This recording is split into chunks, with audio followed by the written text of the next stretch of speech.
Good morning, Dr. James Lani here. So we're going to spend a few hours together talking about completing your dissertation.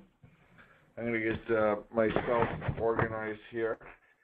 You wake up, you feel perfectly fine. One day you wake up, you get a neck cramp. You're like, where did this come from? So I'm glad that you all made it here. A few quick things. Again, type questions into the chat window at any time. Everyone's muted, but answer the questions as you ask them, and I'll unmute you.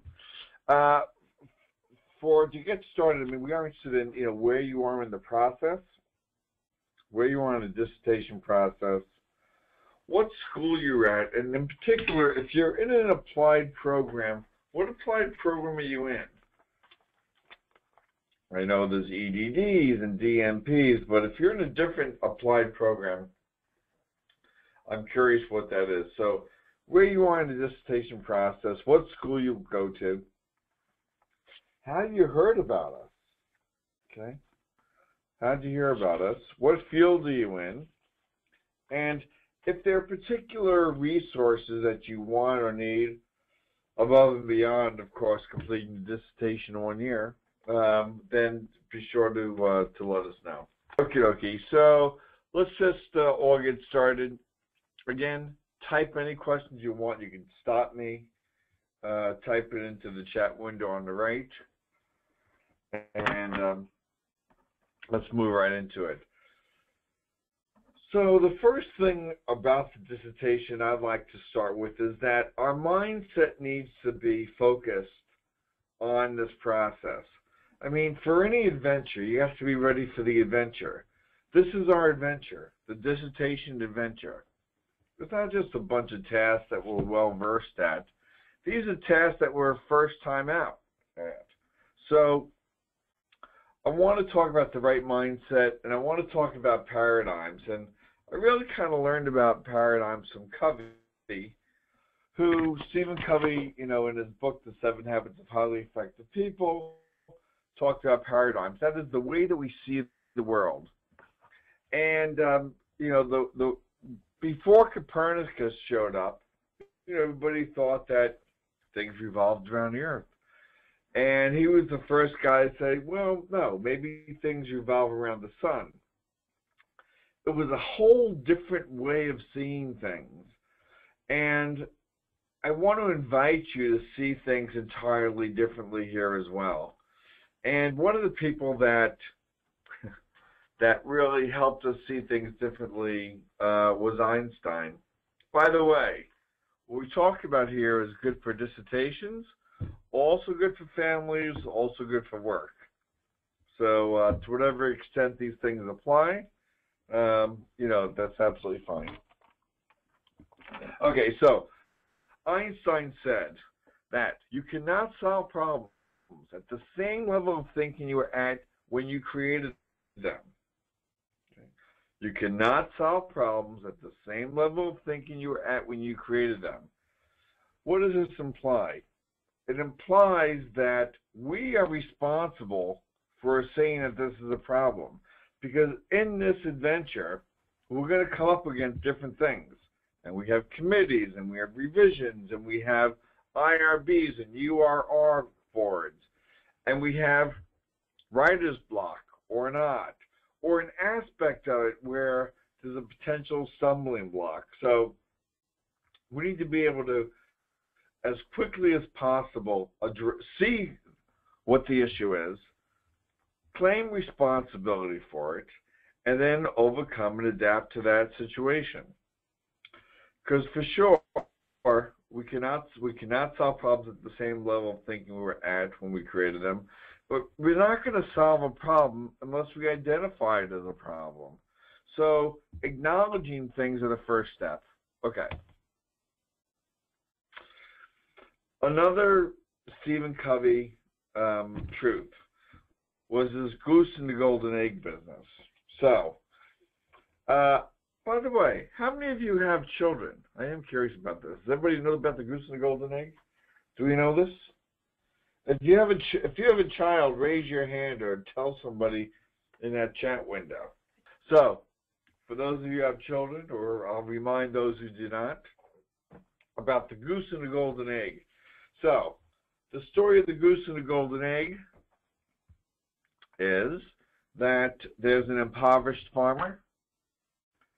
He's got a goose, and he's walking by the goose, and one day he sees an egg. It looks shiny. It looks golden. So, but he can't believe it. He picks up the egg, he throws it out.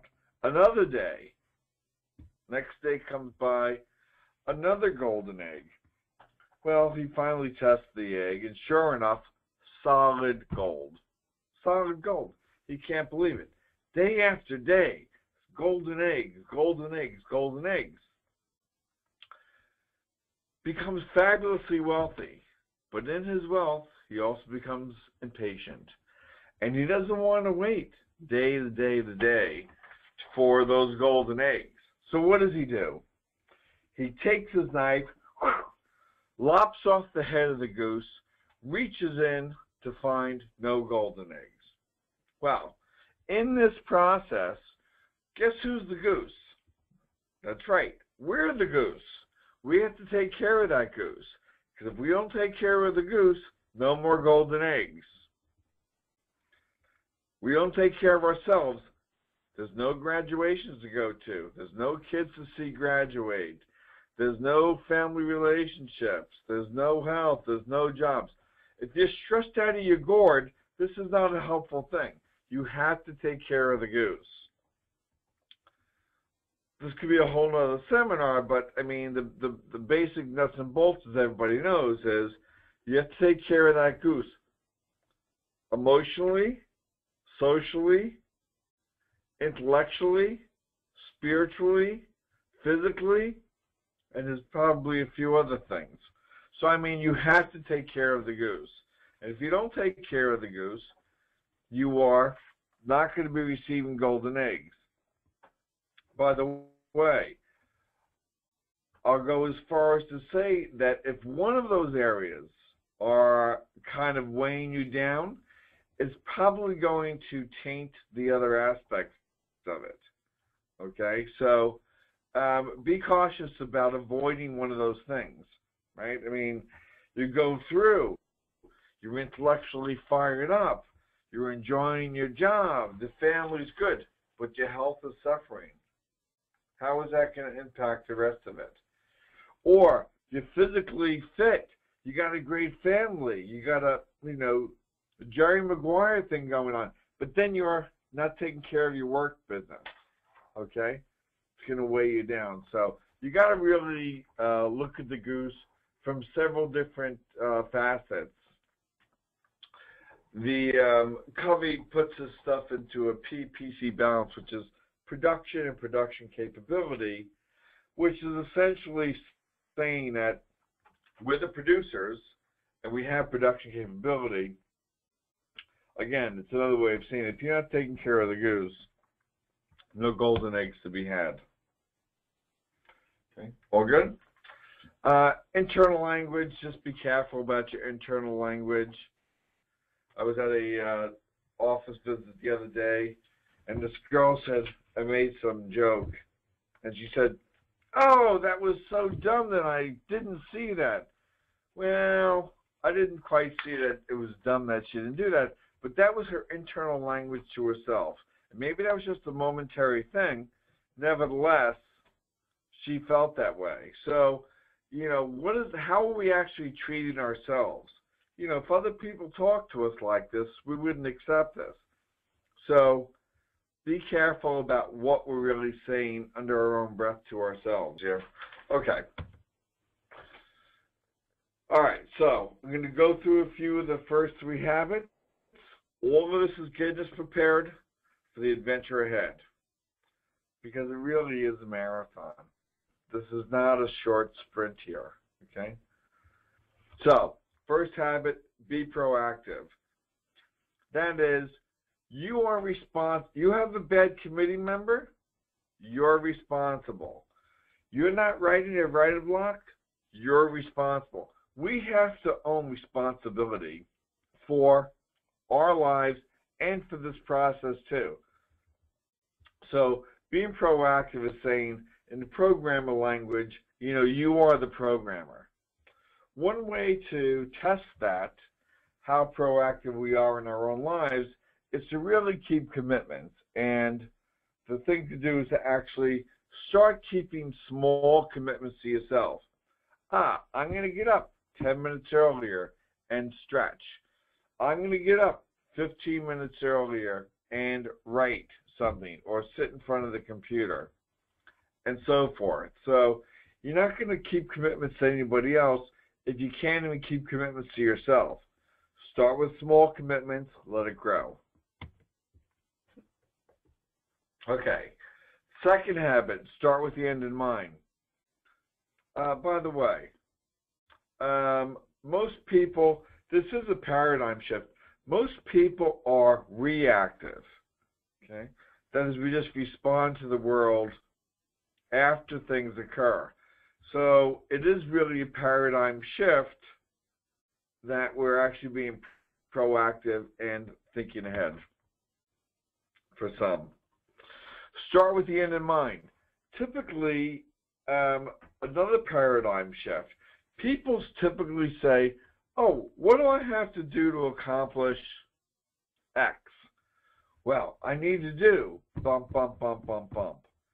Or they're moving on down the road, but they don't know where they want to end up. You have to have that end in mind clearly in your brain, visually, okay, I'll say, in your mind. So, as Covey would say, things are really created twice. Once in your mind, then manifested out in the world. So, have that end in mind in your brain, not only visually, but also what are the sounds associated with it? What are the kinesthetics? How are things moving? What are you feeling like? One quick way to get to the end in mind is via this, what we call the funeral exercise. Okay, what is the funeral exercise? The funeral exercise is this. Okay. You walk in to a church, okay, and you notice there's a funeral going on. And as you're kind of peeking over the heads, you're looking around, and you learn that it's actually your funeral that you've walked into. Importantly, there is someone giving a eulogy from your spiritual community, from your work community, from your school community, from your family, from your physical or where you work out activity and so forth. And what do you want them to be saying about you? Okay? At the end of the day, that is the end of that day, what do you want people to be saying about you? That's the end. And if you have that end in mind, then you can start doing things to fulfill that mission. Right? I want to be a successful CEO, respected. Bop, bop, bop, bop, bop. Great. Those are part of my marching orders during the day. How am I going to do that? How am I going to act with more integrity? I want to be physically fit at the end of the day. Okay, that's the end. What are the steps? That's habit 3. That is first things first. So let's just take the physical fitness route for a moment. Okay. First I say, I want to be a physically fit person, and I'm responsible to make that happen. It's not my genetics that are making me do it.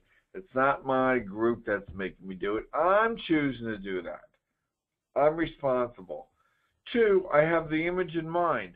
This is what I want my body to look like. This is the way I want to be able to move. This is the way I want to be pain-free as I move through life. So, third habit is first things first. That is, now that I've said I want to have that kind of physicality, what are the things I need to do?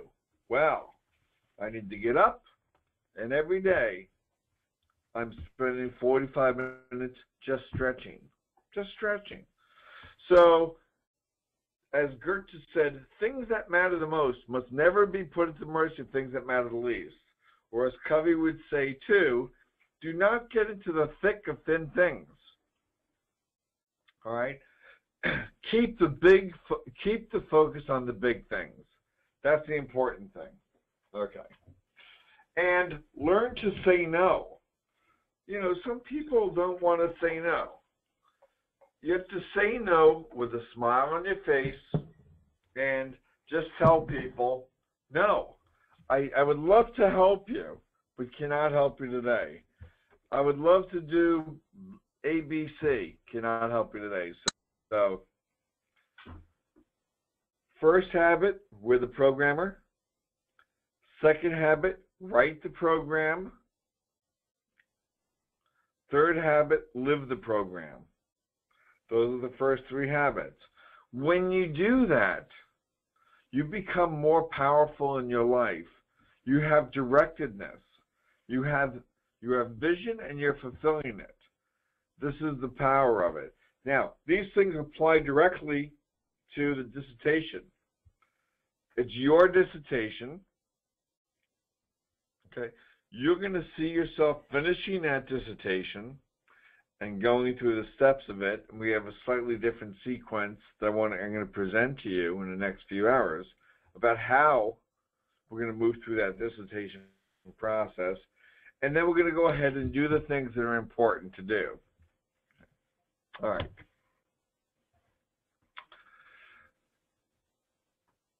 Moving on forward around what kind of attitude we should have as a responsible person, okay? There's the idea of stimulus response, and a lot of us really think of ourselves, and in fact, a lot of things really are stimulus and response driven, which means somebody smacks you across the face, you get mad and turn around. Somebody cuts you off in line or jumps in front of you, you do whatever. Advisors send things back. You immediately get defensive. What's the matter with my writing? You know, so we're stimulus response being in lots of ways. The truth is, however, that we really do have freedom to choose in the middle of that stimulus and response. And Covey's identified these kind of 4 ways that we really do differ from animals, right? We're self-aware beings, right? My dog does not know that he exists, probably, I'll say. And my dog has a sense of humor, but he probably doesn't know that he exists.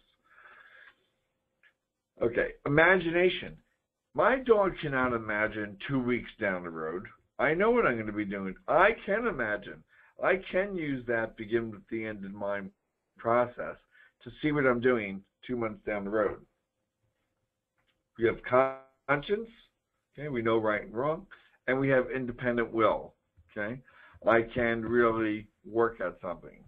So just to be aware that the freedom to choose really is what makes us human, and that we can take, even if it's a moment, a millisecond, and stop for a moment before just being totally reactive, right? So that's an important endowment that is bestowed upon us as humans. Okay. We have questions here? Okay, got it. We're just looking at the schools. Okay. As you move through this process, you know, obviously be aware that we're in a new experience. It's different than taking classes which are very, you know, circumscribed about this is what's required, here's colleagues to help you, here's when things are due. What? Everyone winds up with an A or B, or you know, otherwise it doesn't count as credit. So things are a little bit different with the dissertation process. And I want to highlight what Covey identifies as the circle of concern versus the circle of influence. Basically, he's saying that, there's a large circle of concern. Those things include our families, our jobs, what's in the newspaper, what's happening over in Afghanistan, or wherever else, where, worldwide issues and so forth. There's lots of concerns, right? There's also, within that circle of concern, there's a circle of influence. These are people and things within our black book, for example. These are things that we can really make a difference at and influence. And the rule of thumb is this, that the more that you focus in the circle of influence, that circle will grow larger and larger and larger. The more you focus on the circle of concern outside of the circle of influence, your circle of influence will get smaller and smaller and smaller. And you can see that people who are so outwardly directed about, not everybody, but that are outwardly directed about, say, worldwide issues, right?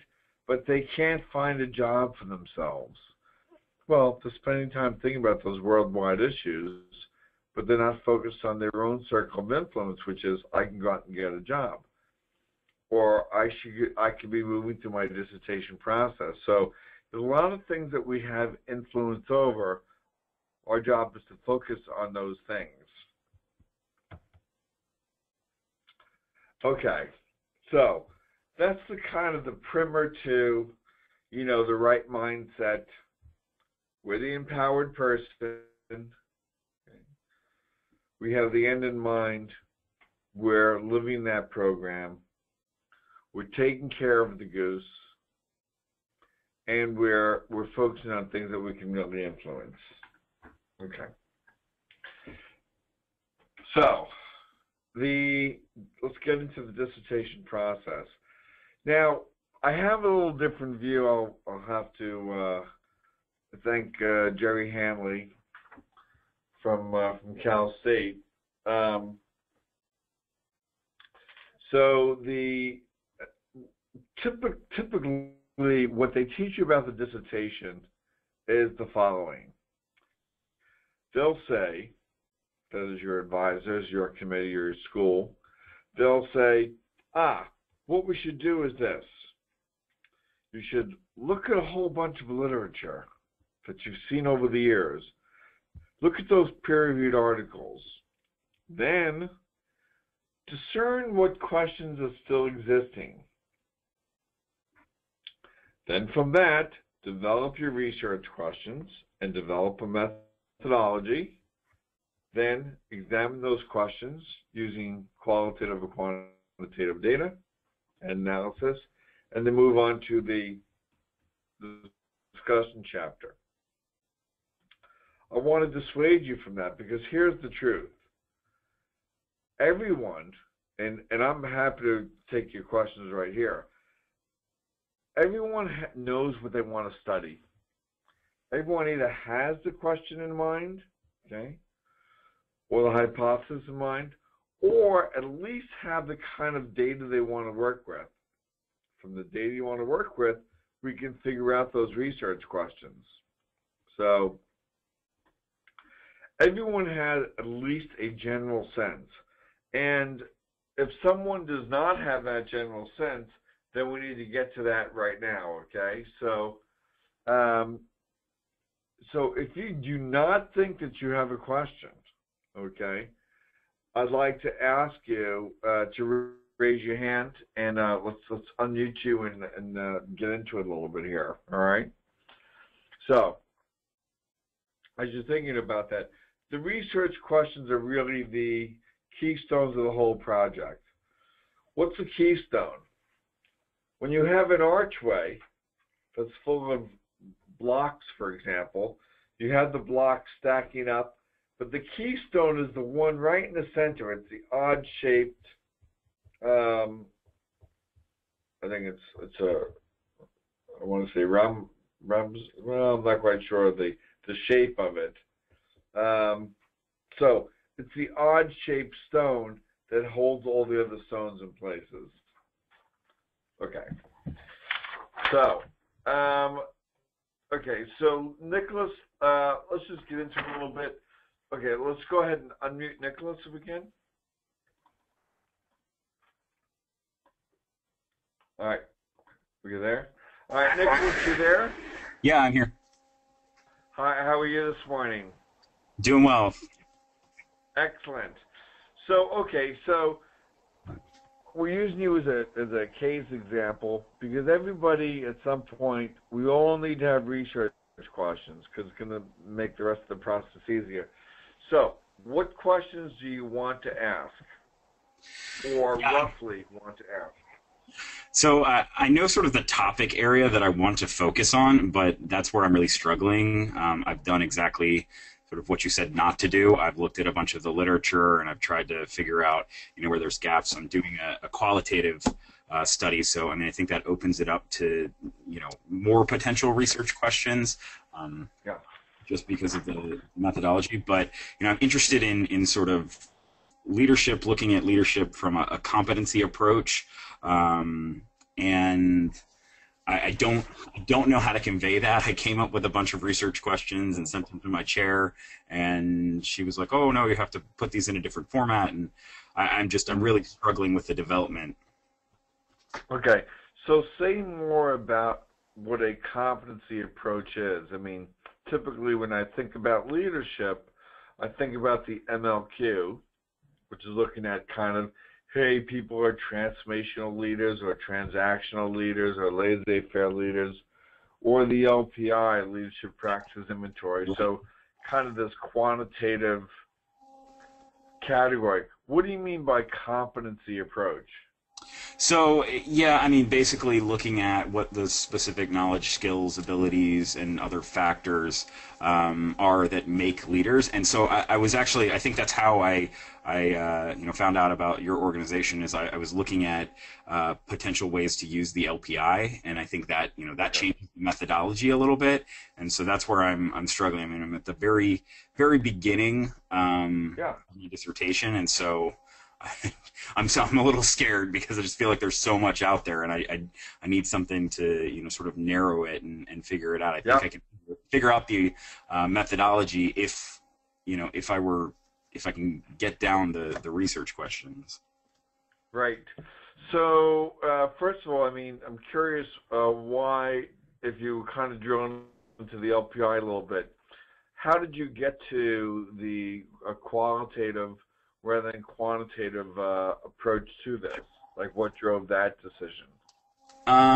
Well, I mean, it's still open. I understand. So my research methodology courses, I focused on case study and more qualitative approaches. Got it. So Okay. I've got a stronger background in it, and that's really why.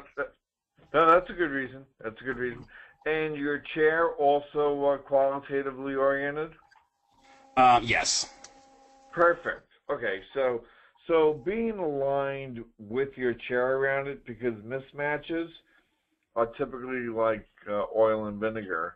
It's kind of you have to keep mixing it up the whole way through for things to taste good and to complete. So okay, so you're both on the same page there. Excellent. Okay. Can you and what's been done around people who've looked at knowledge, skills, and ability with respect to leadership? I mean, are there different drill downs like knowledge? I need to know about whatever, marketing, accounting, HR, and things of this sort. Or, I mean, how is that being subdivided? Yeah, so it's actually in more of the management literature, and it talks more about the soft skill kind of thing, interpersonal relationships, the emotional intelligence aspects. So that's a lot of the Boyatzis, and that's where I got to the LPI because Cousins and Posner, they look at those more qualitative aspects. Yep. But they do quantitative research on it, so that's where I'm like, yeah, they do. And I definitely don't. I mean, so this seems like it's a completely reasonable thing. What's the population you're studying, by the way? I don't know. I mean, you mean the overall, like, basically academic institutions, schools. Academic institutions. Mm-hmm. I mean, at the president level, at the chancellor level, at the director or the chairperson level. So who at these institutions? K through 12 institutions. Okay. And so at the superintendent level. Got it. Love it. I love it. It's terrific. You want to assess all superintendents or just part? I mean, you can get your hands on all of them. So one quick point, I'm going to try and make points as I go through this, that, when you come up with research questions, we should have in mind, and I'll address this in a little bit, that you need to have access to that data. So superintendents are accessible. So that's good. So superintendents K to 12, all of them around the country or in a certain region or what? No, I was going to do if it's more qualitative than much more local. Right. Okay, got it. Okay, so it seems reasonable to let's just go one other place. So how would a qualitative study looking at the soft skills of K to 12 superintendents qualitatively differ from what's currently out there? What is the addition of what you're bringing to the table or hope to find out there? I mean, you can't be the very first person looking at the soft skills of these superintendents. Right. So what have either they've done, or how are you going to be different from what they've done? Or how do you want to differ? What's the wrinkle in the study? Because at the end of the day, I don't want anybody to start some revolution. I want everyone to be finished. The title of this thing is completed within 1 year. Right. But you do need some kind of a wrinkle in it that says, here's a little twist of it. Maybe it's so. What do you perceive to be as the wrinkle in this? This actually. So it was actually centered around a specific set of superintendents that have been in the role for about 30 years, and that's really rare. And so basically looking at how are they different than their peers that are typically in these roles for 5 to 10 years. I love it. This is a terrific study. Okay, so you have, I don't know how long you've been on the phone for, so you've nailed down your question. I'm comparing qualitatively long-term and I'll say moderate-term superintendents in K to 12 around the soft skills of leadership, specifically knowledge, skills, and ability, and qualitatively assessing their, I'll say, similarities or differences. Okay. This seems quite reasonable and a great study. So I'm going to jump ahead a little bit. That once you have, let's just call that your research question, okay? Mm-hmm. Doable, valuable. You want to get these guys and gals 30 years. They're not going to live to 200. So you're going to get them while they're ripe, right. Very ripe. So alive. Let's be honest here. So now let's think about lit review for a moment. Okay. Mm-hmm.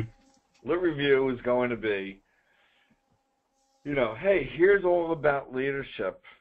Okay. Here's about all the different kinds of skills that superintendents have. And then you're going to be focusing on studies that are looked at the knowledge of superintendents or EI of superintendents and so forth, then you're going to have some projects around, hey, you know what, here's some studies looking at knowledge, skills, and ability of ex-leaders. And there maybe even have been dissertations or projects looking at superintendents or other academic institution leaders. And then you say, but they've not looked at superintendents in K-12 and the difference between this 30-year plus versus 5 to 10. Therefore, the rationale and the purpose and the necessity to do this study is to do this qualitative study. Then we're into a methodology. Got it? Got it. Yeah, I'm ready. Yeah, so that all of this is being taped. So we can send you this thing. You can view this thing. Oh, perfect. You can take notes too. You never know how this technology completely works out, but this is being taped. All right, so and you have access to that tape. So you just validate too that people really know what they want to study, and we just want to present. So we're at the research question part of this. You want to present the research question in a way that the committee says, we should do this, okay? And you've convinced me in 10 minutes that this needs to be done. It's not been done. And how to proceed with that. And you've actually started laying out a methodology. So here's, I'm doing a qualitative approach. I'm looking at these superintendents, okay? These type of superintendents, K-12, in these kind of tenure, so to speak. So, fantastic. Now, I maybe jump ahead a little bit again. You also want to look at other people who have done case studies, okay, that have, it doesn't have to be around superintendents, and you want to follow that methodology, because after we get past the research questions, the next thing is, let's lay out that qualitative methodology. What have others done? Specifically, what does your advisor approve with respect to qualitative dissertations and qualitative methodologies? There's no time to reinvent the wheel here, okay? I want to set up in everybody's mind. I want everybody to look to the left. Those are all the problems we have, okay? That is roadblocks, okay? To get rid of those roadblocks, everybody look to the right.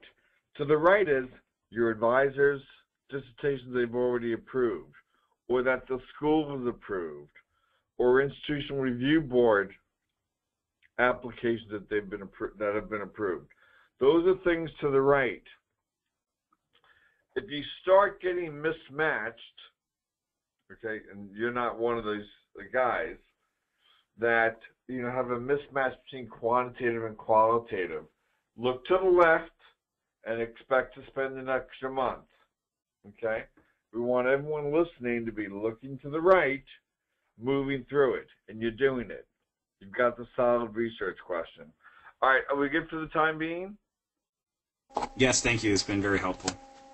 Awesome, cool. All right. So we start with the research questions. Then a paradigm shift is, after you start with the research questions, then we want to look at the methodology. And with Nicholas, we started to get into that a little bit. He started thinking about the participants, that is, superintendents in K-12. We started talking about data collection procedures, which is qualitative. So notice we did, right after the research questions, then we moved into the methodology, okay? We don't move into the literature review. We move into the methodology. Why? We want to make sure we have a doable study. Imagine you have research questions, And then you go through this whole lit review, but you don't have access to those participants. You don't have an instrument or a way of collecting that data. Then you're stuck. So we want to go from the research questions right into the methodology, okay? All right. Let's see if there's other questions going on. Let's look at the questions here. Okay, so Jennifer said, what if I look at a problem, but when I look at the literature, I find it's already been studied before? It's a good place to start. So that's not a stopping point. That's a starting point. So you need to have a little twist on that starting point, okay? That is, it's been studied before, but maybe you're looking at a different population or a different sample. Maybe it's a different time now than when that other study's been done. Maybe they looked at it and they looked at Caucasians and we want to look at African Americans or people of color. There's all different ways to put a twist on things. So the advantage of having something that's been done, particularly if it's been done well, like through a peer-reviewed study, they're going to articulate really well the lit review, or at least a good starting place for that, methodology, results, and discussion. So they're laying out that lattice work, which is going to be very helpful.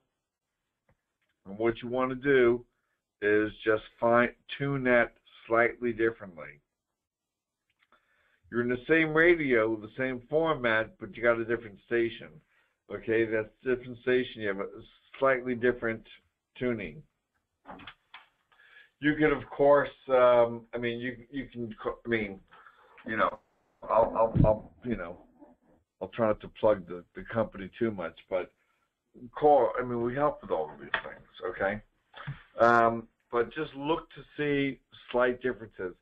By the way, at the end of that article that's been studied before, okay, and in that discussion chapter, they're going to have future research, okay?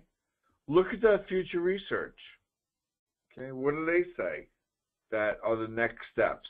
Oftentimes, they're giving you many, many different options. So look to see what they're suggesting. Okay. Let me go back for a second here. Okay, that's where we're going. For those that are still a little stuck with the research questions, look to see the data that's available. I don't know if Nicholas is a superintendent or not. But people work in different fields and they have access to different types of data. Whether you're in school systems, whether you're in IT, no matter what you're doing, okay? So the question is, you know, what data is available to you, okay? From that data, then we can generate research questions. For example, if Nicholas did not know what he wanted to do, but he had access to 5 superintendents that have been there 30 plus more years and 5 that were there for 5 years, okay, we could have asked lots of different research questions around that. You know, he mixed in with his management department. Nevertheless, that's another way to kind of get at the questions. There's publicly available data. There's also, hey, I'm in that institution, I have access to that data. Okay.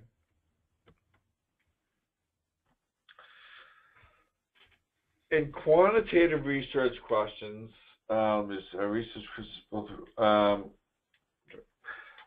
in quantitative research questions, there are different ways of looking at them, and so some questions can take the again, quantitative can take the form of differences. You know, let's just imagine that Nicholas was using the quantitative leadership practices inventory. Okay, quantitative, and he said, "Hey, are there differences on these scores by long-term and and long tenured and moderate tenured individuals, okay? You can look at things in terms of relationships or prediction. There's also other types of models. So this is, or phenomenological, this kind of developing theories or lived experiences. So my point is, so I'm getting into qualitative at the end there too. The point is, we're going from research questions, and now we're starting to flesh out that methodology. Okay. All right. Okay.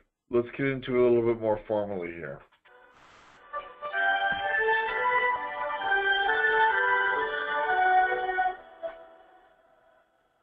Okay.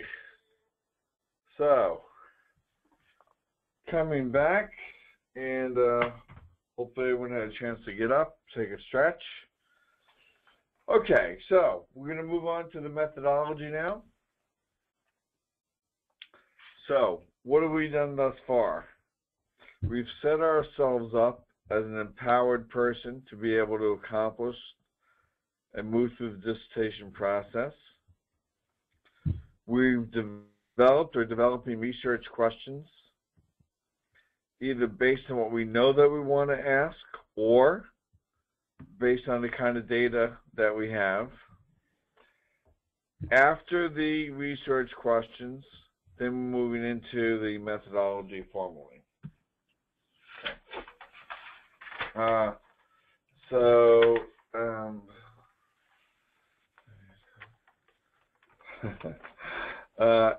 Angel, I'm just kind of, So, okay, so I'll take a couple of questions while I'm here. So, Angel said, I have done everything you said not to do. I'm in year 5, my 6th chair, and I'm still in chapter 1. Well, there's people who look left, and there's people who are left-looking people.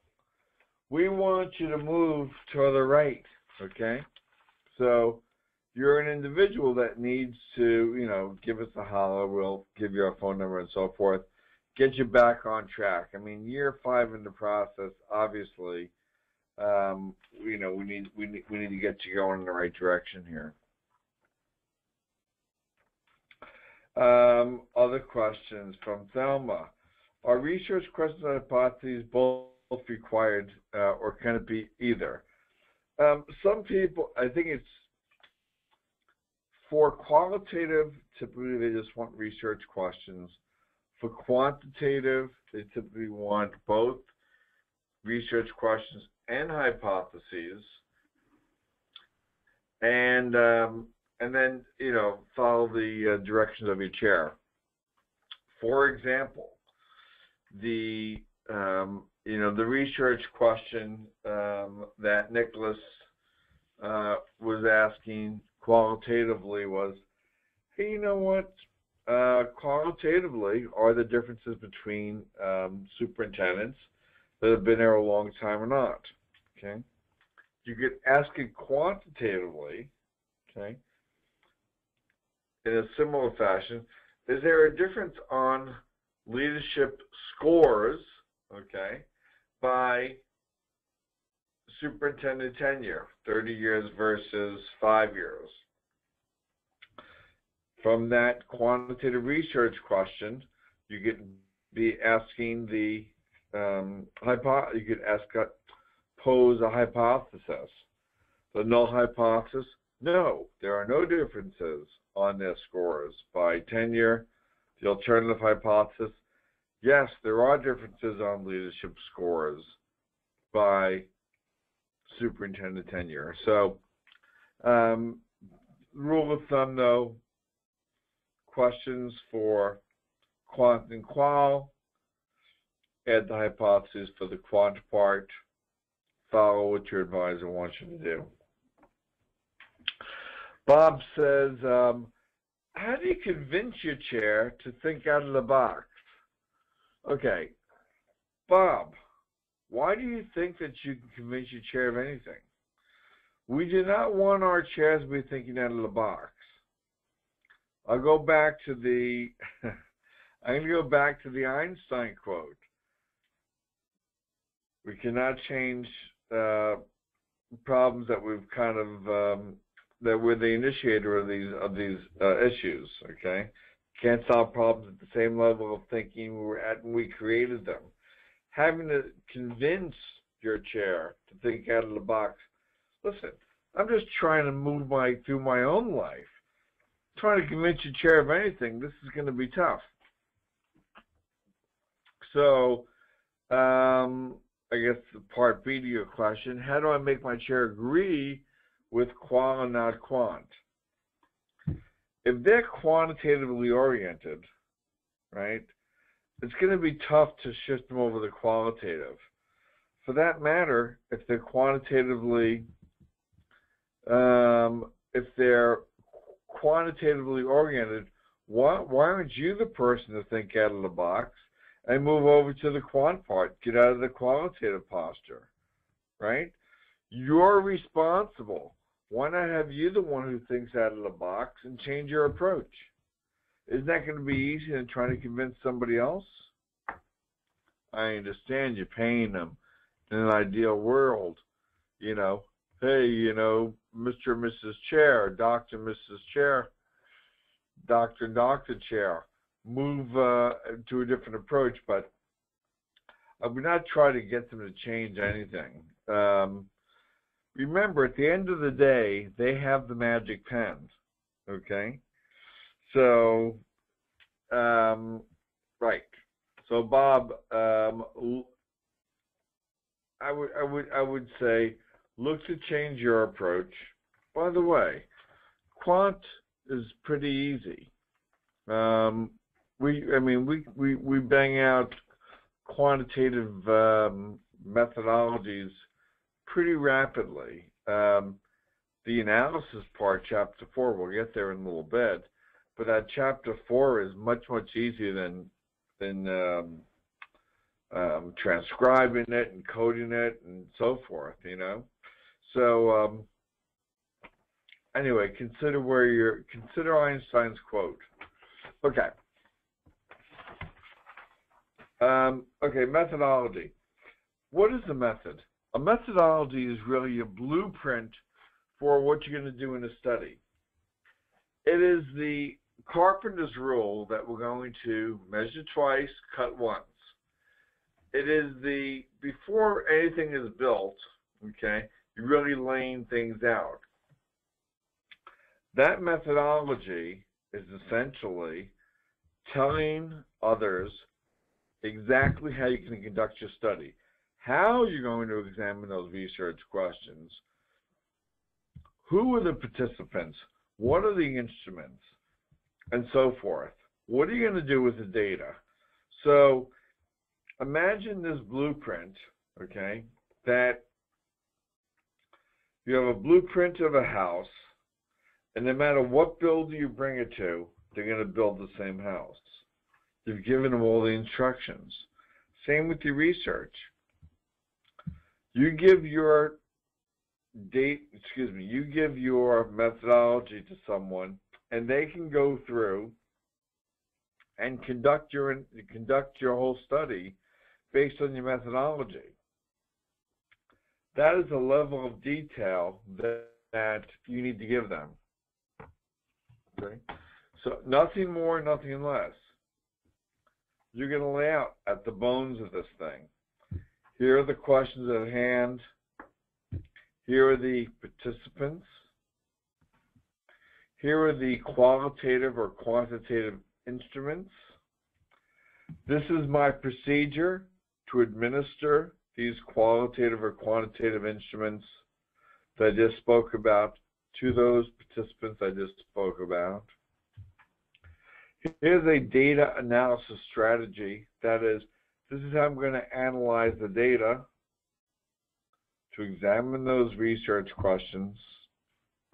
Okay. That's the methodology, and there's other things in there as well, but those are the raw bones of what you're doing here. Okay. By the way, so I mean, science is the ability to replicate those findings. If someone comes, right, and says, you know, I really found huge differences between these long-term superintendents and these other ones, people are going to want to perhaps challenge that, or especially if they're saying, hey, you know what, there really are differences among these tenured types of people.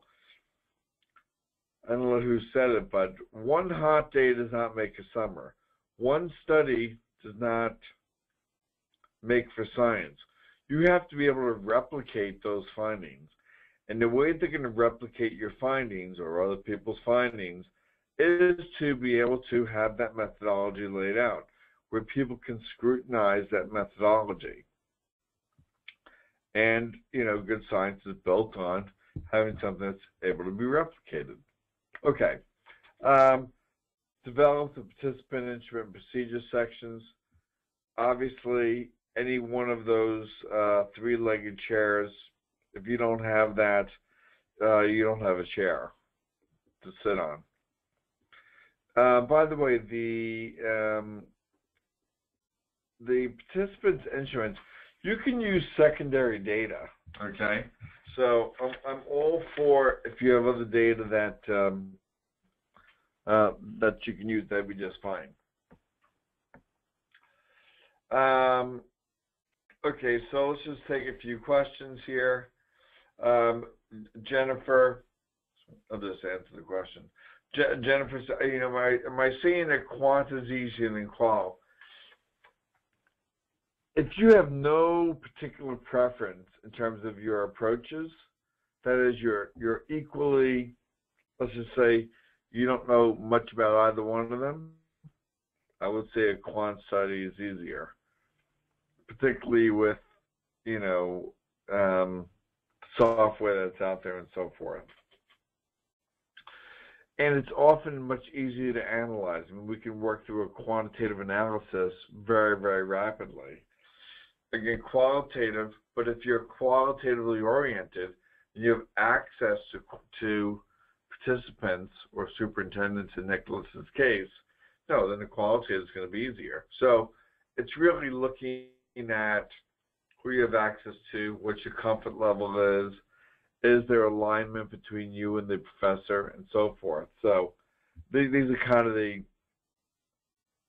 distinguishing features between, you know, what's making it easy or not. Okay. Nicholas asks, you kind of get into the results portion of it. Hey, what if we don't find differences? You know, we're jumping to the results section, but I'll answer the questions in front of me. Our job in this process is to go through the process. Okay? Our job, listen, if we knew for sure that there were going to be differences or there were not going to be differences, I guess an advisor would say, why are you doing the study if we already know that? Presumably, we don't know this, right? Hence the study. So the fact that they turn out one way or the other, I won't say is irrelevant. I mean, maybe it's relevant for publishing. People don't like to publish non-significant findings or, you know, things that are less than interesting. But in this dissertation process, our job is just to have a good, to go through the hoops in each one of these chapters. So your job is not to find differences. Having said that, you'll probably find nuanced differences in their qualitative responses, but your job is not to, you know, 100% absolutely find those differences, okay? For the quantitative oriented people, I would say that that data should probably be massaged a little bit. And what I mean by that is that, you know, typically we can throw in covariates or take a segment of it and, you know, perhaps slice and dice it. It's a little bit, you know, after the fact, but I mean, we can say well, gosh, the main hypotheses are not supported. However, when we looked at just males or just females or just those individuals, we call them ancillary analyses. Typically, we can find something that's interesting. Just anecdotally, I remember when I was in grad school, there was a gal who was going for a job there, and she presented to grad students and to faculty, and she was a cute gal. She said, "I know everyone has found something of interest in their dissertations, but I didn't find anything." But she still presented those findings, and she still got that job. So, who you are and how you present things matter as much, if not more, than the facts on the ground. What you say about things and the humor in which you bring to things really make a big difference in what happens. So don't get so hung up that what if I don't find differences or so forth. Things unfold as they are. Okay. Takeaway messages. You need a blueprint. You're going to need some approach, quant, qual, or mixed. By the way, when it comes to mixed method approaches, I'd like to dissuade people from that. Why look at two totally different approaches? Advisors will say, we need the mixed method because we want robust findings. The hell with that. To the extent that if there's any persuading to be done here, that advisor is going to have perhaps a preferred mode or preferred approach in its dissertation. Hopefully it's not a mixed method approach. Again, it's really doing two whole sets of studies. One is sufficient, thank you very much. So if you haven't even picked your committee yet, I would be, let's just say, a little less enthusiastic. All things being equal, I'd be less enthusiastic about someone who's consistently wanting to have robust dissertations that they've advised using mixed methods. All right, do a great study, do a good study, but mixed method, we're just, how long are we taking with this thing? In the spirit of graduating in 1 year, I want people to kind of be able to move through this. Okay, we're going to talk about operational constructs and how they're measured. We're going to talk about sampling strategy, okay, in a few moments here. This is a slide that I probably should have put in earlier, but basically kind of saying, what's research? It's looking at this method. Our company helps with a lot of dissertations from all the different disciplines. And qual and quant, how does that happen? Are we that brilliant? Okay? No, we're not that brilliant. But we do have the scientific method down. Okay? A replicable method that really is focused around that research, those methods, okay? We know how to form testable questions and hypotheses. You can have good questions, but they got to be testable, okay? Some way. It's an organized, I'll say, a process. It's got to be logical, it's got to be theory involved, and it's got to be observable. It's got to be evidence-based. You have to have observations, be them derived from quantitative or be them derived from qualitative. Constructs, again, we'll talk about those in a moment. It's got to be falsifiable and simple explanations. So it's kind of the basis of what research is. Staying with the methodology for a moment, and I talked about kind of the methodology as a blueprint, and in kind of this architecture metaphor. Here's a different metaphor. I like stew. And in making the stew, you have several different kinds of things that need to occur. You need to have ingredients. You need to prepare those ingredients. You need to have a procedure for cooking those ingredients. And then at the end of the day, you have some outcome. Ditto in research, you have ingredients which are lots of things, okay?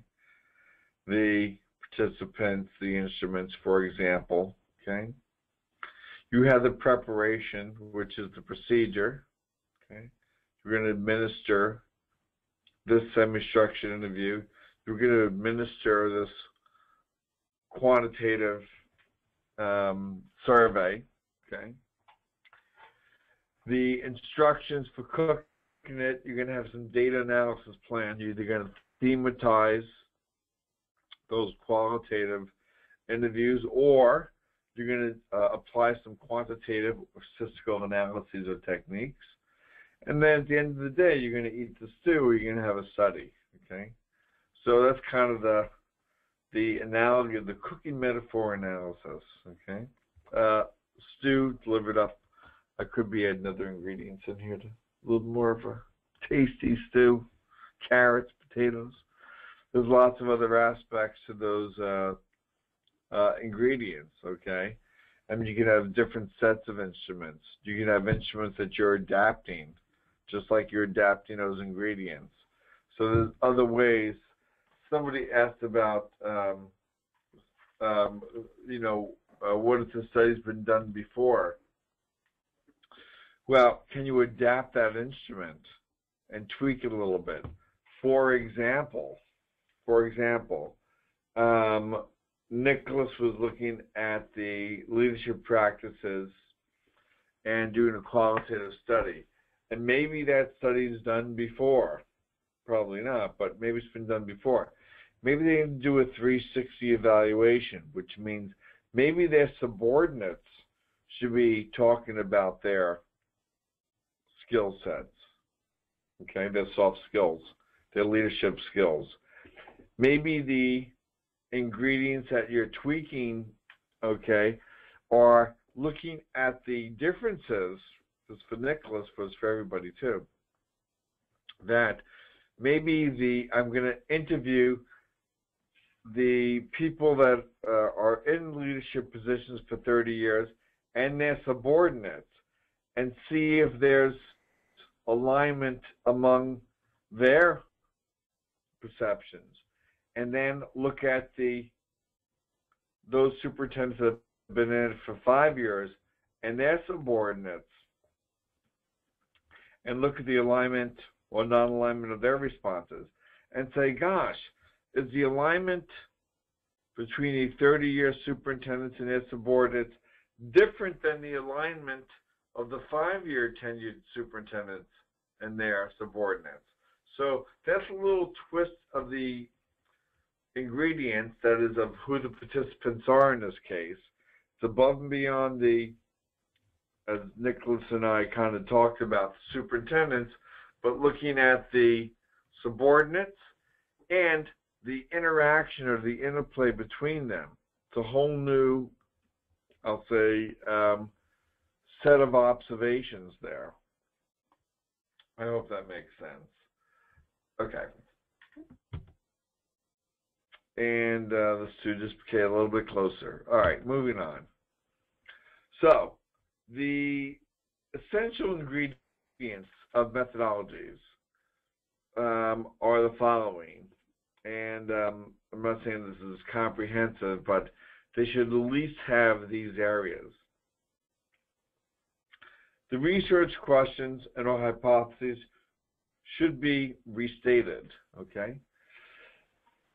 There should be some overview, which is the last thing you should write in the methodology, which is going to be all the other circles that are around it, okay? You need to have a design, which we'll talk about shortly. You need some participants, some materials or instruments. You need some procedure to collect those materials from those participants. You need to have a data analysis plan. That is how you're going to analyze that data to examine those questions or hypotheses. You need a sample size. The sample size should really be placed in a couple of places. Unfortunately, well, I'll get that back in a moment. And then there's limitations to the study, okay? Let me just highlight a few of these things for a moment. And I don't know if I get into each one of them. We do. Okay. So let me just go back. So the sample size in quantitative studies, there's two types of sample sizes. Well, okay. One is the sample size based on the entire population. That is, out of all K through 12 superintendents, okay? And then that's one sample size based on the population. The other type of sample size is based on the quantitative statistical techniques that you're using. Dissertations are using the latter, okay? So, we're not trying to generalize to the whole population. So let's get everybody's expectations in alignment right now. Okay? That is, let's be right face looking rather than left face looking. Okay? When you're looking to generalize to the whole population, everyone take a look to the left because it's going to cost you a month of your life. Okay? We're not trying to generalize to everyone. We're not stratifying, random sampling. Okay? We're going to be looking to the right, convenient sample, who we have access to, and so forth, okay? So that's one aspect of the sample size business. So for the quantitative people, we're taking a convenient sample that is generalizable to those people. For example, in Nicholas's case, we're looking at perhaps K to 12 superintendents were 30 years plus, or versus 5 to 10 plus, 5 to 10 rather. Okay, so we're not generalizing the people with 11 to 29 years. We're not generalizing the brand new superintendents. We may not be generalizing the different parts of the country. Convenient sample. So that's the limitation of the study, but it's also speaking to the sample size. Another part of the sample size is it's around the, I want to say around qualitative, around the participants. You know, there's different sample sizes when it comes to qualitative. Obviously, you need much fewer, and you should use as few as your committee will let you get away with, okay? So, and they differ by the type of qualitative study that you're doing, but typically you're in that, 5 to 15 range, somewhere in there, okay? Okay, so these are the main ingredients of methodologies. All right.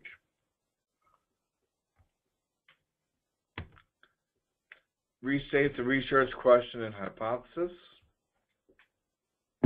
Let me just stop for a second, just take a quick, well, let's just keep going around the horn and then I'll take questions. Overview, tell them around each one of the other circles that we've talked about. In this methodology, we're going to talk about A, B, participants, materials, procedures, data plan, limitations, okay? And our qualitative approach, participants, materials, we've talked about some of these, okay? Okay, before we move forward, we're going to open it up to a few questions. Mostly so I can just keep my voice going for the next few hours here. Okay, so let's just go ahead and get Angel So, okay, so I'll just put the question out there. You said, my department is only 8 people. Is this too small for a survey? I'm assuming you're referring to a quantitative survey rather than a semi-structured interview type thing. Yeah, typically that's too small. The rule of thumb for quantitative analyses is you need a group size of 30. Okay.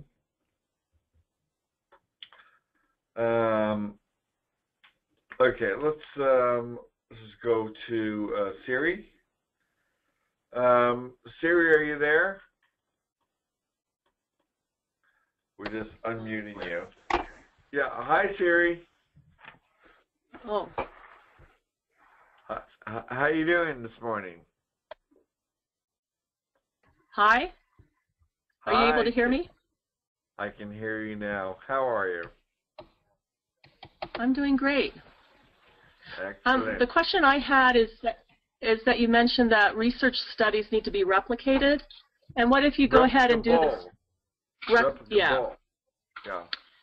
What if if you set it up exactly the way it was done in the past, but you get different results, even though the population is similar? So that makes for an interesting discussion chapter,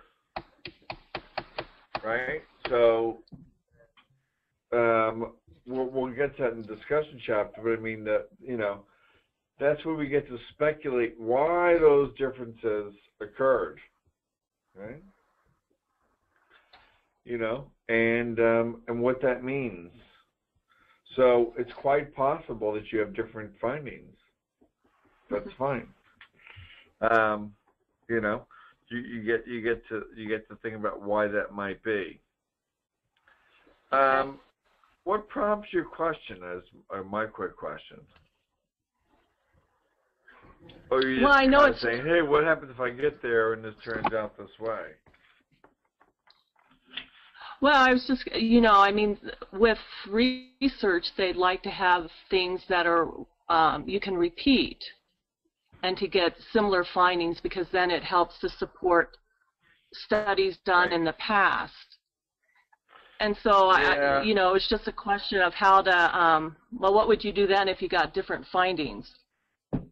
Would it mean that your study wasn't true, or? No, I mean, you may well get, well, one of 3 things are going to occur. You're either going to get the same findings, you're going to get findings that are contrary, or not supporting the existing literature, or you're going to get mixed findings. They all make for, I'll say the mixed findings or the non-supportive findings. I mean, it just makes for, you know, why is that? I mean, if everyone has put their genuine foot forward, and you actually, you know, maybe their data was mixed up in some way.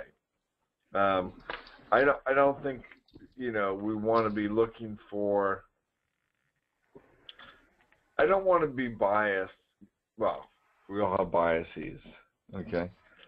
And we want to find something interesting. But the truth is, you know, let the cards fall where they fall, okay?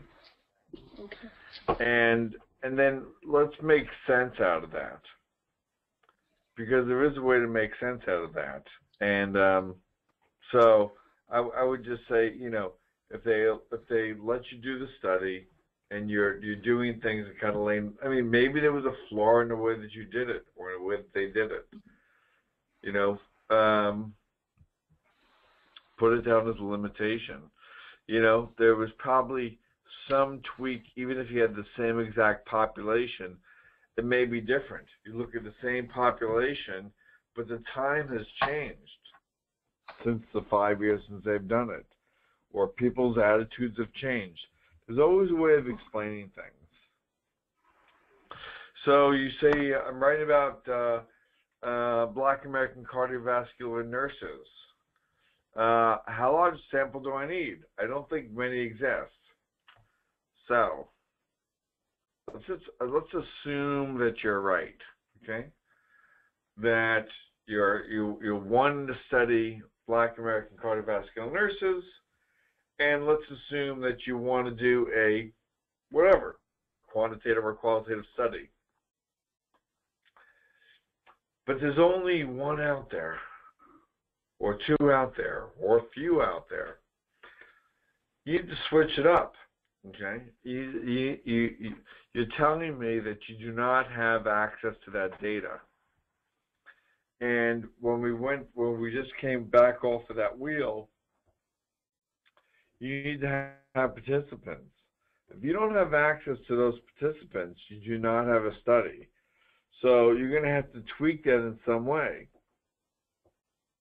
Maybe cardiovascular nurses or people of color, perhaps, or some other way of tweaking it.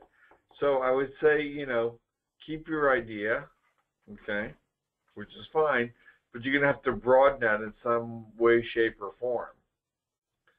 So my question is, how are you going to do that? Okay. So you need a population. I may want to study the only presidents of the U.S., but I don't have access to them directly. So I may have to go through archive data or through their letters and, touch on it in some other way. So you need other ways of accessing their perceptions. Thelma asks, is there a definite ratio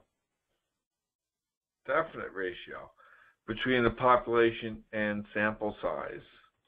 So let's just think about that for a second. So I said when we talked about sample sizes that there's really two types. One is based on the population, and one is based on the, for example, there are 2,500 K through 12 superintendents in the U.S. That's the population. And is there an acceptable sample size? And I'll say acceptable sample size for what? For a dissertation, the acceptable sample size is not based on the population. It's based on the statistical analysis. If we were looking for differences on, I'll say, quantitative scores, okay, then we want 30 to 40 per group, okay. So that's going to be based on the analysis, not based on the population. So it didn't matter if, in fact, you had just 80 superintendents or you had 8,000 superintendents. You would still need 40 per group. 40 in a 30-year plus, using Nicholas as two groups, and then 30 to 40 that are in this 30 to 5 to 10-year group. All right. Okay. Okay, so let's just talk about some of the methods.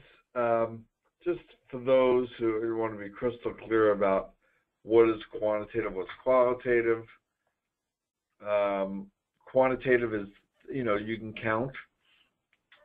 That is scores on some leadership survey. Okay. The goal is typically to ask kind of what questions, what's the relationship, what's the differences, when is the theory supported. There's different kind of strategies, and they break down these quantitative methods into experimental, which assumes a random assignment of participants, or non-experimental methods, like no control groups involved, or some pre to post kind of ways that we observe things. We are able to define constructs and instruments,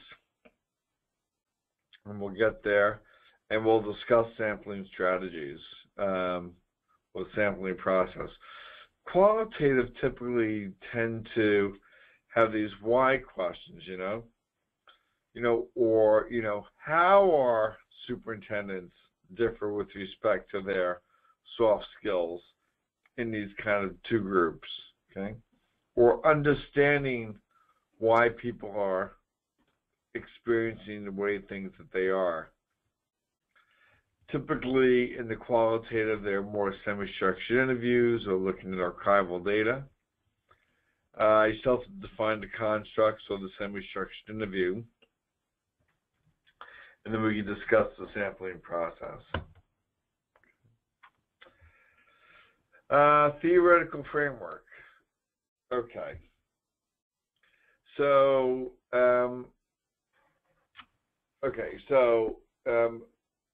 let's just get into this a little bit. So, no matter what you're doing, people are going to want you to describe some theoretical or conceptual framework.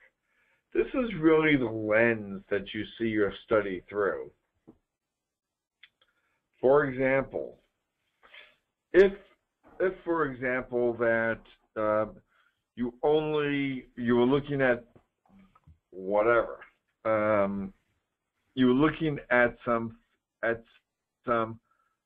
phenomena through some quantitative analyses, you're going to want to discuss that. You're going to want to discuss that survey or that quantitative, those constructs, those quantitative constructs. It's the way of when you share your findings, they have a similar metric to look at. If someone's measuring time using a watch and you're looking at time using a sundial, there's no way perhaps for them to merge.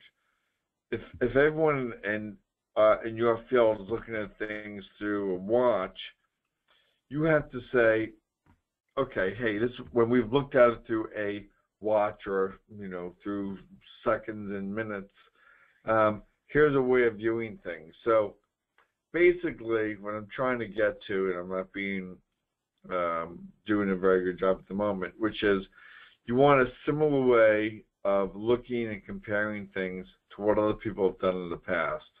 The theoretical framework or the conceptual framework is that way of doing it. There was a qualitative process that someone was looking at out of Australia, and they were looking at theory of mind, which was, hey, you know what? What is the ability of other people to have their own beliefs, or desires, and intentions? And how do we know that? How do we assess whether or not other people have desires and intentions? We know we have desires and intentions and beliefs, but how do we know that other people have beliefs, desires, intentions? And how do you assess that, okay? Their question was really around alcohol abuse and empathy, and how do we assess other people's empathy? And the one mode in this particular discipline was looking at the faux pas task, which was they gave people different scenarios where there were faux pas in it, and they said, can you recognize the faux pas? So basically they were laying out a framework for how to assess whether or not people had empathy or can see that people had their own, that they were able to, that they made mistakes. Again, I'm not being eloquent here, but the idea is that, is there a similar way that similar lens that you're looking at the situation as others had looked at the situation? On the population. Okay. So, population is a group that you'd like to generalize to.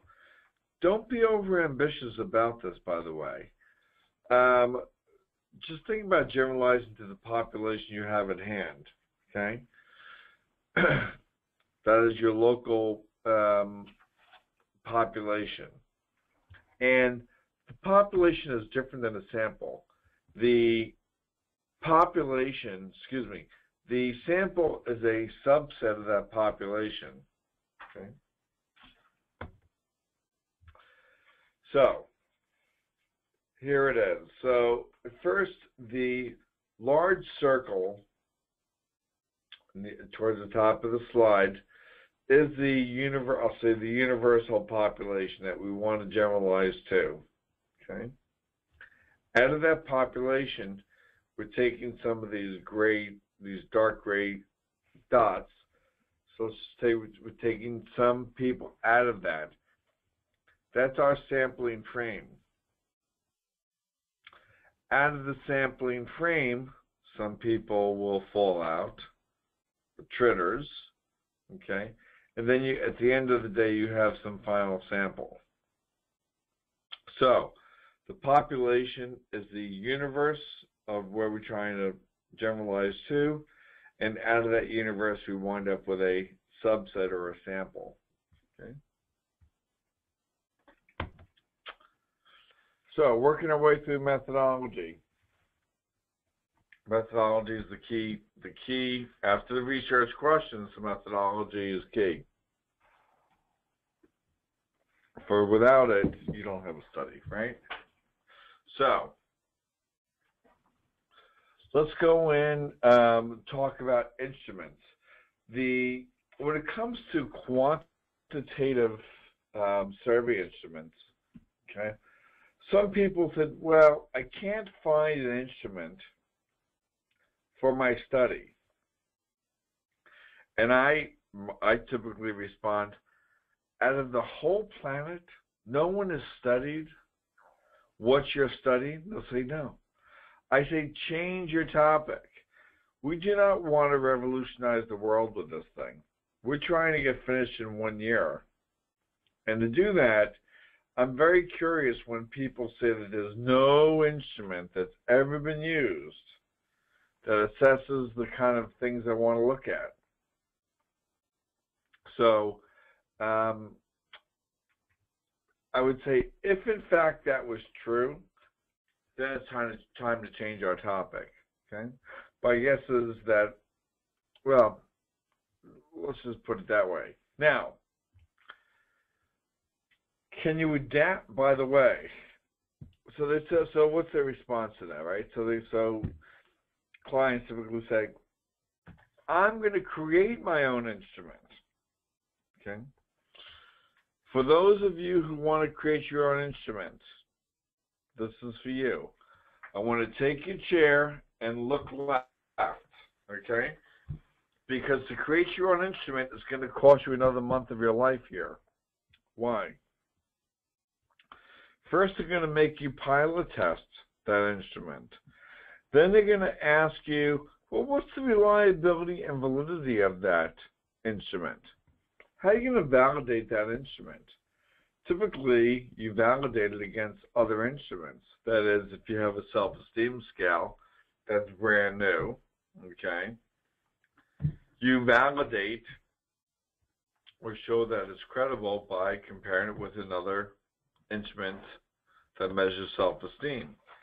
And those who scored high on your scale also scored high as on the other scale, and did it with the low scorers on your instrument and low scorers on the validated instrument. So it typically takes much longer if you're creating your own instrument. I 100% dissuade people from doing that. Okay, what's the alternative? The alternative is adapting other people's instruments. Well, how do you adapt other people's instruments? Well, you can make a matrix or change matrix like this. So, for example, if you had, someone look at, say there was an instrument looking at someone's self-efficacy, but now that you want to perceive someone else's self-efficacy, so you can take the old survey items, you can have a column that says a change in the item, and then you can have a column that speaks to how that change is impacting that survey item. So I feel I have a number of good qualities. I'm going to change I have to she has, and then the new item is I feel that she has a number of good qualities. And then it could be on some rating scale, from agree, strongly disagree, to strongly agree, or something like that, whatever that old instrument is. Typically, committees and IRB do not have problems with this. And they'll let you adapt these instruments. So that's one way to kind of get over this.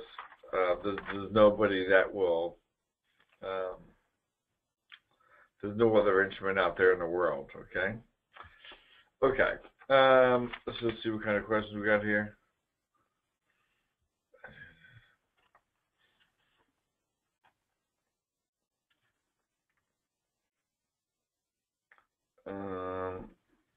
Okay, so let's just talk to Patricia if we can.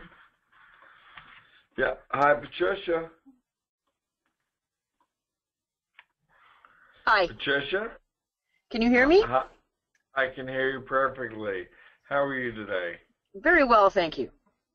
Good. Where are you calling from, by the way? Canada, Ottawa. Ooh, is that East Coast or West Coast? Right in the middle, just above New York. Right above New York. Okay, all right, good. All right, so, and how did you hear about us over there in Canada? I've been to a number of your sessions before. I can't remember who pushed me down the path, but I've certainly pushed a number of others down the same path. So. Oh, thank you, thank you. So, okay, so what's going on with this instrument business? Well, I'm looking at doing something fairly significantly different. There hasn't been a lot of assessment done in critical infrastructure protection in terms of attributes of practitioners. There tends to be a lot of material around professional certification, but not from a research perspective. So what I'm trying to look at is there a segmentation of practitioner type based on attribute and experience? Okay, so go down more slowly for me. Okay. Okay, so because you've been looking at this for a few months, but I want to get it though. So Yeah. the survey instrument that you're seeking to find would be what kind of infrastructure? What kind of attributes? It's critical infrastructure, which is, sorry? Go ahead. Critical infrastructure. Critical infrastructure, which is all of those sort of public good or public facilities that support the continuation of society. So it can be transportation systems. Plants. Pardon? Transportation. Power systems, transportation, things of this sort. Absolutely. In Canada, there are 10 categories, so agriculture, manufacturing, health services, transportation, police and emergency response, governments, finance, water, okay. That kind of thing. So let's just pick one of them. So transportation is a critical infrastructure. Okay. Now, what about the attribution business around us? What are you seeking to assess here? So what I'm trying to look at is the specialty staff that protect critical infrastructure. So they look at the security, the physical design, the organizational procedures around this, and the regulatory framework around this. That's sort of a specialty. Yeah. And what often happens in government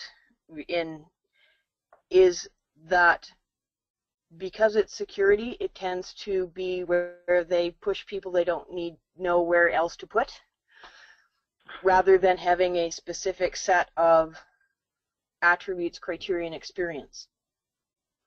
Okay. So what I'm trying to look at is, are there core conceptual attributes? Are there core experiential attributes?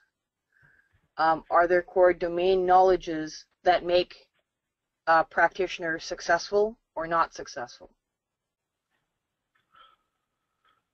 in each one of these kind of, so are you actually looking at all these different critical infrastructures and all the aspects of those critical infrastructures, like security design procedures? I'm probably going to eventually, but not for my dissertation. Great. Happy to hear that. So Yeah. specifically, what are you looking at in your dissertation? Probably going to look at information security.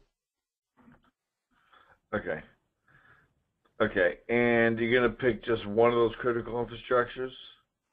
Yes. Okay, good. All right, I'm happy to hear that too. There's lots of data. You'll if you're not already, you'll be running stuff, I'm sure. So, right, just take a piece of that elephant at the moment. So, okay, so, and are you going to assess this quantitatively or qualitatively? Probably quantitatively. Okay, and you're more comfortable in the quant, the advisor's more quant, or how do you get to that? I can do the quant in a more anonymous way, because most of these folks are working in security. Their ability to answer on behalf of is so the Smart. Yeah, so that's more the limitation. Okay, and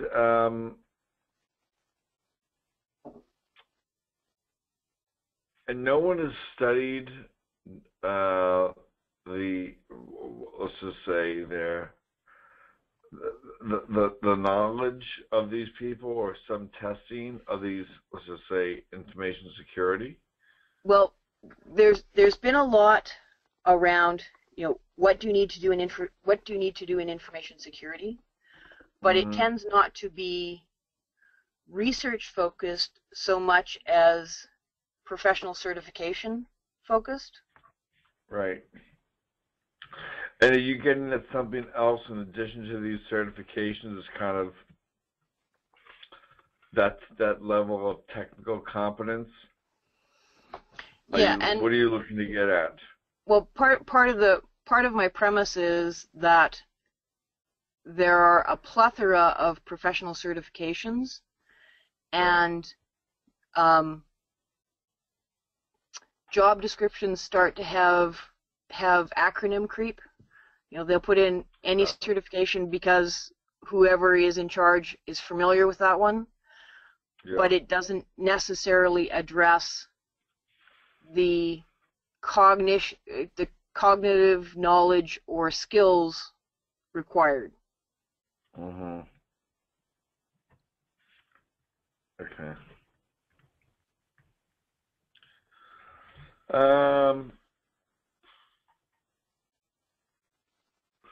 And no one else has studied this? I mean, what do you have for who's done this kind of business? I mean, certainly, in addition to certifications, someone's got to be looking at, hey, what skills do you need for this thing above and beyond the certifications? Well, most of the work has been done about what society needs to have these critical infrastructures in place, and there has not been a lot done on what are the attributes of the actual practitioners.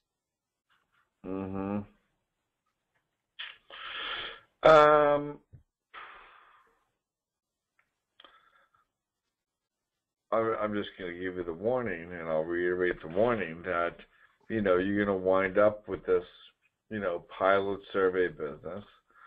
And how are you going to validate this stuff? I mean, reliability you can assess pretty easily. Your cognitive knowledge and people scoring high, and, a good, highly reliable instrument's going to have, someone who's scoring high on these items is scoring high on these other items, and so forth. But how are you going to validate that instrument? In other words, how do you know you came up with a survey that has cognitive knowledge, okay? Are you going to give it to some experts and say, yes, which is one way of doing it, Mm-hmm. giving it to experts in your domain or in your field, and saying, yes, these items seem to be getting at cognitive knowledge for information security. There's one way. Yeah. I mean, there's a possibility of using a Delphi methodology around validating the actually, that might even might even be able to get away with just that. Yeah. So yeah, Delphi that's a very good idea. The other thing is I would actually contact, this is for you and everyone else, I would actually go and contact the researchers that have been studying this business. Even though we've searched and searched and searched, you'd be surprised what they come up with. Okay? Mm-hmm. That's one piece of it. The other part is they're enormously friendly people. It's unbelievable how, like, the leader in the field will answer the phone. In academia, at least. Yeah. So I'll say call them up, email them, tell them what you're working on. And by the way, I've had this happen to me out of my own experience a couple times. Mm-hmm. And famous people have emailed me back, and one invited me to his office. Actually, more than 3 people I'm thinking about. Bernie Weiner, who did attribution theory at UCLA, and Lee Ross did the internal attribute, the fundamental. He came up with the fundamental attribution error up at Stanford. Invited me to his office. I think I invited myself. He said yes. And anyway, the short of it is that they're very friendly people, and call them up and invite yourself over there, or tell them I'm looking for an instrument that's reliable and valid, assessing these kinds of things. Okay. I would prefer to have you tweak something that they recommend, rather than you spend an extra few months. I mean, it sounds like you're the kind of gal that is really into this, which I appreciate. I appreciate very much. At the same time, there's a lot of learning. A lot happens after you graduate. Because you're going to be moving up. You're going to have different budgets. You're going to have different researchers underneath there. So I appreciate kind of the sense of who you are, but I really want to get you through. Yeah. I want you right-faced focused rather than left-faced focused. I have enough on my left side. I don't need to be seeking extra opportunities there. Right. Exactly. So, so even though you sound, your heart and your head really seem to be in it, I wanted to, don't take this wrong, you and others out there. I wanted to dissuade you from your enthusiasm, or from overly enthusiastic professors that are interested in your what you're doing, because they'll never let you go, and they're going to keep you there. And if you're overly enthusiastic, you're going to want to change the world, but I don't want you to change the world. I want you to graduate, get out of there, and when you're free, you're going to be more relaxed. When you're more relaxed, you're going to be more creative and pump out more research. So let's get from underneath the academic institution, where we can move forward rightly into what we really want to study and do what we want to do. So I would call these guys and gals. Delphi method, I mean, it's doable. You got several rounds in there, of course. The nature of the beast, but call 6 of them, and email 6 of these guys and gals, and tell them what you want to do, and tell them specifically what you're looking for. I hope that's helpful. Oh, that's tremendously helpful. Thank you. You're very welcome. Good talking with you. Okay, so even when there's places where you think, gosh, you know, this is kind of a new domain, there's professors to go to, there's adapting of instruments to be had, and as Patricia kind of realized, you know, she kind of had the answer herself with the Delphi method, which is having people help create that instrument over several different rounds. But I do want to, you know, reemphasize the friendliness of these academics. Business people, you know, a lot of intellectual property, blah blah blah. They don't warm to phone calls and emails necessarily. Academics, completely different animals, and often they're enormously helpful. Okay. Materials, informed consent, by the way, I just want to highlight, is a part of the materials, just like the instrument, informed consent is. It has these items in there, purpose of the project, voluntary, okay? Be careful around these informed consents when you state the risks. Be a little light-handed when you're going through this. Imagine an institution review board and you're listing all of the risks associated with them filling out this instrument, and you're asking them about their first sexual experience and blah, blah, blah. You can be very hesitant to approve your project, particularly with vulnerable populations. I may say this later on. If your population is elderly, incarcerated, mentally handicapped, young children, any of these things, I mean, you're setting yourself up to be looking left. Just think about this. So, you know, you may want to state something that you've thought about potential risks, but I would not go on and on about that. Okay.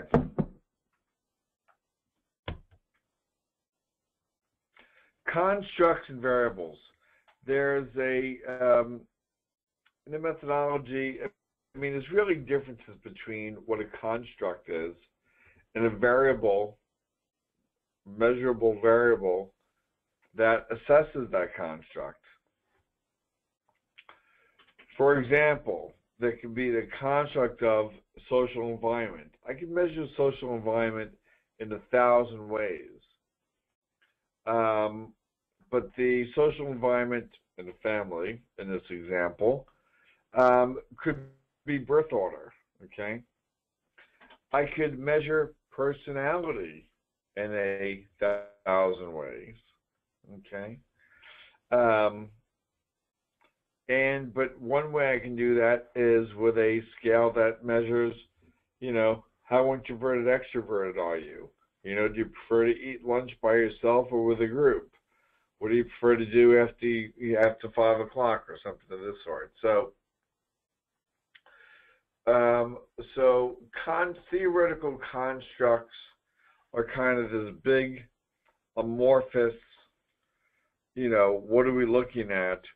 The empirical, the variables, are the very specific ways in which we're assessing that construct or measuring that construct. This has implications for our research questions. So we can ask the question, research question, hey, to what extent does our social environment really impact our personality? Okay. Or we can say specifically, hey, to what extent does the social environment measured by the birth order impact our personality, which is measured by our scores on an introversion-extroversion scale. Okay.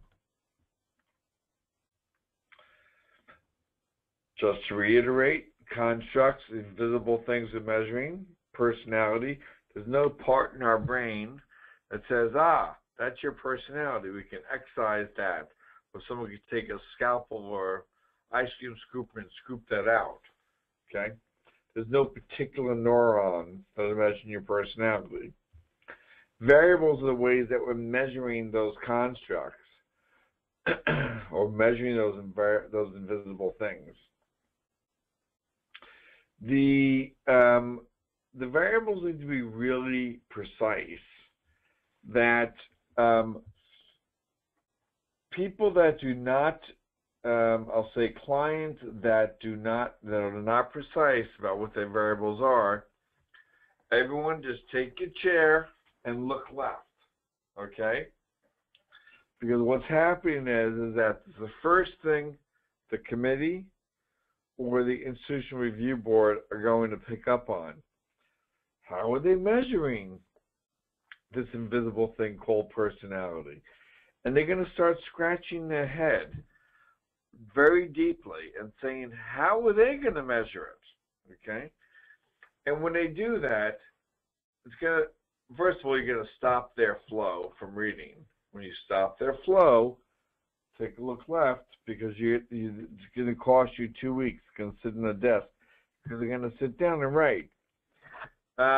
Dear Bob, how are you measuring personality specifically? Okay. Then they're going to get it back to you. You're going to be frustrated because you know exactly what you mean. Nevertheless, it's going to take you 2 weeks to respond to it and submit it. And then a month has gone by. And you're going to do that a few times, perhaps. And there goes a semester. Well, there goes a half a year.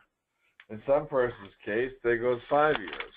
So you want to be very specific about how you're measuring those constructs. Intelligence is a construct. As another example, a way of measuring things, right? A way of measuring intelligence is the number of words that you can state, okay, in whatever, 5 minutes or some damn thing. Or, numeric intelligence, how many words you can hold in your brain at the same time. And then repeat them back to me in a reversed order. Okay, you get the point. This is just making a point in a similar fashion.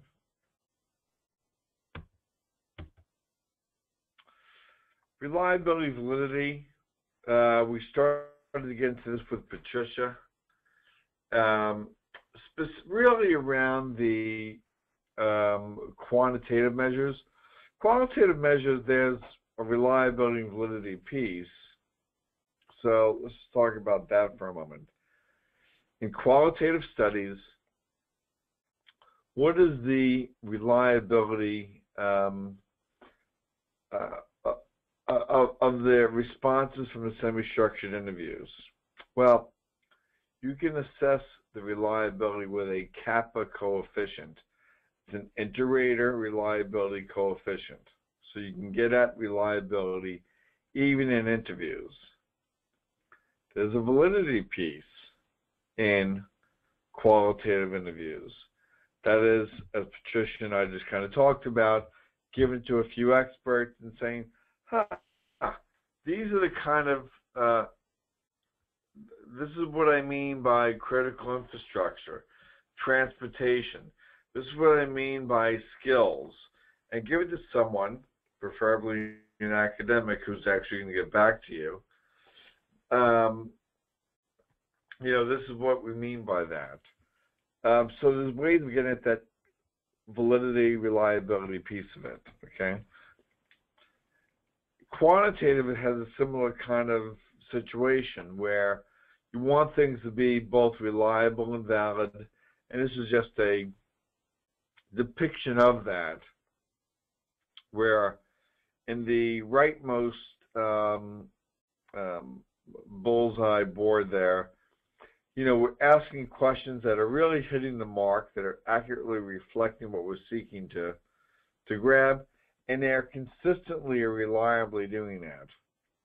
in the middle bullseye, the middle target, they're reliable, they're consistently inaccurate, right? Okay, they're not validly hitting it. That is, your questions and responses that perhaps are consistently getting at the wrong thing, the inaccurate thing. The leftmost target, yeah, it's valid, but kind of swooning around, I'll say, the bullseye. So you're getting at that construct, but you're not doing it reliably. You're kind of all over the place. If you average all of these things, you're kind of getting at it, but you're not succinctly getting at the construct at hand with your variables. Validity, lots of different types of validity. They're going to ask you this. Caution, where the people who are making up their own instrument, they're going to ask you, how is that instrument valid? One of these types of validity, particularly the quantitative, one of these types of validity are the types of validity that you're going to have to address, okay? And there's numerous different types. Let's see here. We're just looking at a question. Let's make some. Okay. The reliability, there's different types of reliability. Typically for quantitative, there is the Cronbach alpha is the go-to reliability. I mentioned for the qualitative, there's the kappa, which is an inter-rater reliability, okay? And there's other types of reliability as well. Okay, we should talk about very brief review of units of analysis. They're important for the quantitative people. There's essentially 3 types of units of analysis, okay? Nominal level, which is Latin for name only. So these are just labels put to groups, be it political affiliation, be it gender, be it whatever. Winners, losers, whatever, okay? We're just naming groups. They have no designated number associated with it, okay? It's not men are always scored 1, women are always scored 2, men, whatever. These are just names, okay? Now, we can define what's included in those names, like what we mean by young is 35 or younger, okay? Things of that sort. Or, well, let me just go to ordinal level is really ranked ordered data. It's like a horse race. There's a first, second, third horse that comes in, but the distance or the interval between the first and the second horse is not necessarily the distance or the interval between horse number 2 and 3, and ditto with the other ones. There's an order to it, but the order does not have to be equal in size, so to speak. Like soft drinks. Small is 8 ounce, maybe a medium size is 12 ounce, 4 ounce difference. There's a large, which is 32 ounces, or a biggie size is 64 ounces, or I don't know if they're serving up gallons these days, but so it's ordered, but not the same amount per label. And the interval ratio is really sometimes called a continuous level scale, and the space between the intervals is equal, like age and years.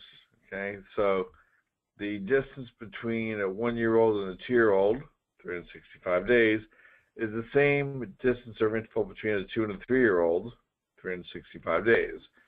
So this is just 3 ways of the units of analysis. They have implications because some of these statistical techniques only allow you to use certain units of analysis in the for particular tests. Okay. So, okay, before we go on to types of methods, let's go ahead and take Michelle, if we can.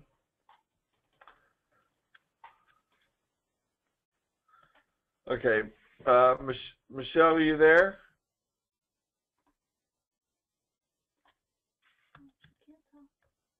Okay. Okay, so I'll just ask the question for you. So, Michelle asked the question. Hello? Hi, Michelle. Can you hear me? Yes. I can hear you perfectly clear as a bell. How are you today? I'm doing fine. Good. Where are you calling from? Ottawa, Canada. Another Canadian. Excellent. And how did you hear about us? I think it was LinkedIn. There was an ad. Okay. All right. We need more ads on LinkedIn. Okay. Is that right? So you went to LinkedIn and searched? Yeah, I usually check in with my LinkedIn every week, and I also check the things that I'm interested in. So I'm interested in research, so I clicked on to your ad. Huh. Okay. There we go. I like that. And you listed research in your LinkedIn profile somewhere, probably? Yeah, probably. Yeah, excellent. All right, so what do you study? You're studying tourism. Yeah, tourism discourse, yes. But I'm one of those who are at the very, very, very, very beginning. Nothing has been approved yet, so I'm just thrashing out ideas. Yeah. Okay, so what do you want to study with regard to tourism discourse? And educate the rest of us, what do you mean by that? When I think about discourse, I think you mean just conversation. Oh, no. The way things, Tourism what do we mean discourse here? Is referring to the various kinds of texts or materials or literature that are produced by tourism designers, tourism marketers, people who have tourism companies to attract tourists to visit a particular destination, like a website or an advertisement, an advertorial. Yeah. Okay, so, and specifically, what about tourism discourse?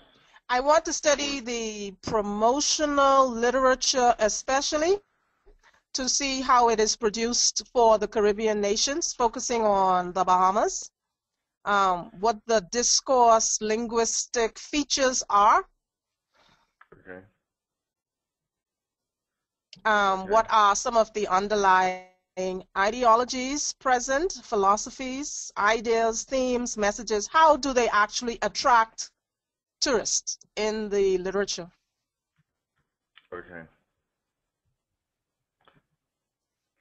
How are you going to discern the good ones from the not so good ones? The studies or the materials? The studies? I mean, you say how are they going to attract? I mean, so let's just take websites, for example. I mean, how are you distinguishing from effective versus ineffective websites? Lest you find, you know, how they're attracting them, but you don't. How are you identifying successful ones to begin with? I have no idea. I don't know.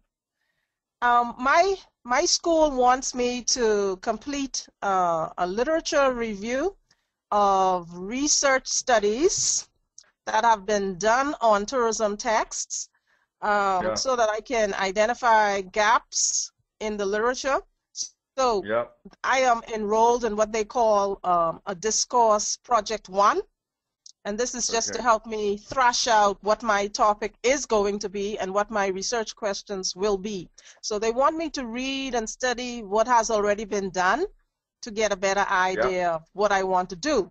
And the school that I am in right now, they are emphasizing mixed study designs.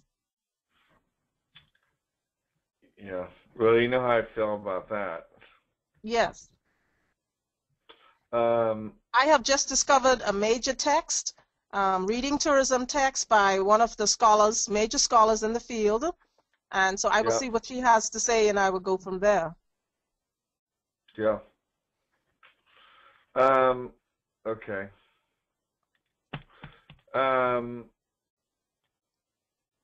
Okay. I guess I think it's true for guys and gals like you. Some people are a little bit, I won't say too bright for their, they're too all-encompassing. I think just really boiling it down. Yes. You probably have 10 dissertations in your brain. Yeah. And you need to get to one of them. Yeah. And a question is, how would I select that one? And I would say one that you're going to find either the largest gap or the one that has data most easily available. Yeah, and so that leads me to qualitative analyses, a case study. Fine. And but when you talk about ideologies and messages and I mean, that's fine. Those seem a little bit distinct to me. They may not be to you, but to the extent that you can really start with the simplest thing first. Yeah. The simplest heart of your question, where people are going to get it and quickly. And then, you know, have that be the core. Are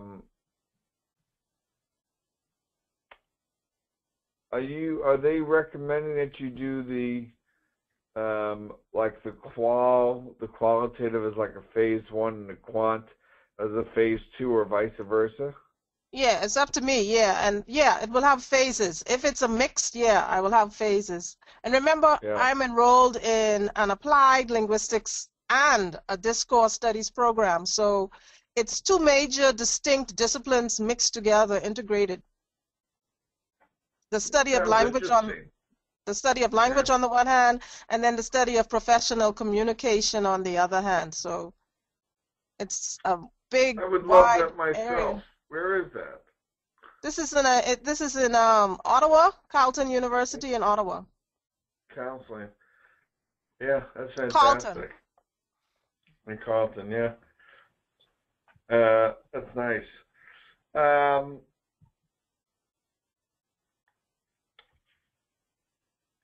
Do you have access to? Do you have a committee already?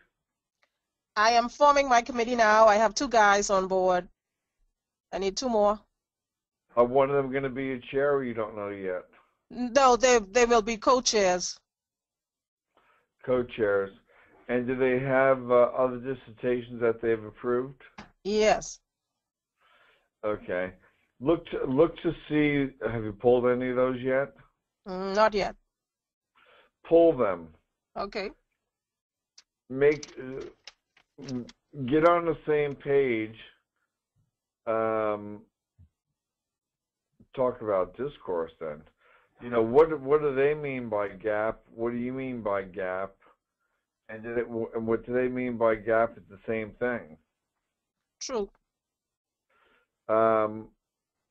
Let's get everybody, so at least you know what the expectation is.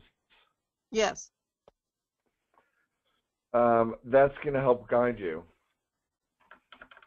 I think they have different goals. I think they have different goals in their mind. You are correct. You're not on the same page, possibly. Yeah. So we need to make sure that they are on the same page. Otherwise, you're going to be left looking during this whole process. That is, causing you additional time and money. I presume you're paying for this. Yes. Yeah. So yeah, let's. So it's good. I mean, you're in the beginning phase of this thing. That's fine. Yes. Right? Well,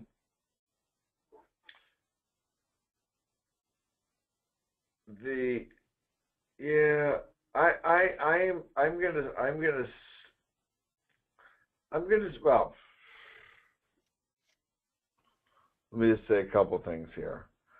I'm gonna stick to my guns about getting the question that we want to ask out there in the world, and then identifying the gaps thereafter. Okay? Okay. That's one way to look at this world. The other way to look at this world is to say, fine, let's look at their dissertations. Let's see what their students have said about future research and what other people in the field have talked about in terms of the gaps in the literature. Typically, they're going to talk about, we looked at A, B, and C, but we didn't look at whatever. Email, we've looked at this message, but we haven't looked at these kind of messages. Yeah. Or things of this sort. That they'll help. You'll have guideposts in that discussion chapter, which will identify some of the gaps. Yep. They'll be like light signs. And a gal like you will navigate through those just fine. Yep. Okay?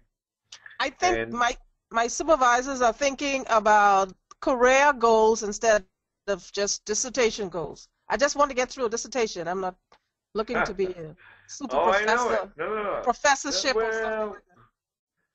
Listen, you're a bright person, okay? Yeah. I could, and I appreciate them wanting to send you off in the right direction.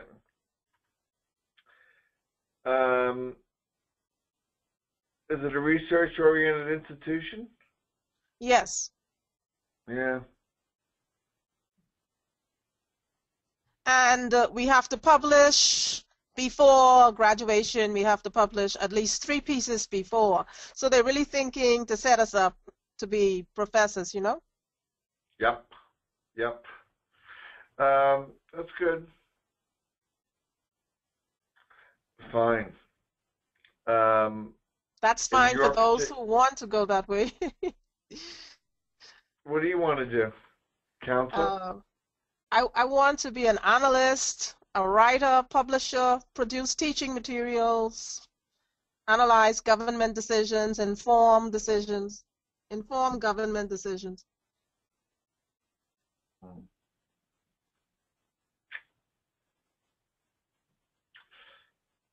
Have you talked to these co-mentors, former? You got to talk to those students too.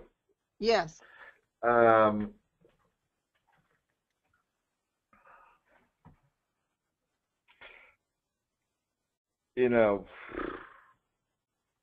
long have you been in the grad program for? This is the end of my first year. I started last September. Just last September. Yeah, I just finished the coursework. Or is it a master's or a doctorate? This is a PhD. PhD, okay. And how long do they typically people stay in the process?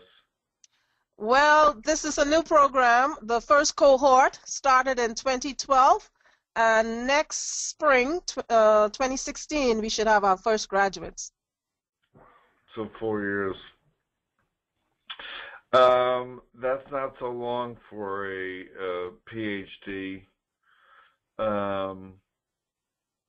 And people getting through the coursework in 1 year? 1 to 2 years, yeah. You have comprehensive exams? I know. Sorry for everybody else. Just bear with us for a second. No, we have what we call doctoral projects. Doctoral project 1, 2, and 3. Right. Research, literature review, research design proposal, and then articles for publication, and you just defend those 3. Right. And then you're primed to submit those articles for peer review. Yes. And then the last year, fourth year, is envisioned the writing up of the major project, the dissertation. Mm-hmm. They have it to give us practice, lots of practice as professors, as producers. Yeah, I know. I mean, yeah, but it's going to also set you up for what you want to do too, though. You but like my aim is to finish within 3 to 4 years. It is possible. Yeah. Well, you may very well be on course to do that. You know. Because students write their proposal in the second year of the program, so that's next summer. But why wait until then if you know what you're going to do, if you know how to do it? Exactly. That's why I hooked up with Statistics Solutions. Yeah, right. I would yeah, I would still work backwards. I would get the question, Methodology. get the darn methodology nailed down. Yes. And I can find evidence to support my questions and support the gap. And Statistics Solutions can actually help you with that too. So we can help identify articles. Yes. That would help you do that. Okay, that's a good idea. Yeah. I don't have a problem with that. Yep. Yeah, we have good researchers that can help find it, but to help you boil down the questions, because a lot of it is, you know, people perhaps are doing well in getting the question and the methodology, but then, you know, their profs are asking it for them in a sequence, which is, hey, you know what, I want an introduction first. I want a lit review, read gaps in literature second, then the methodology.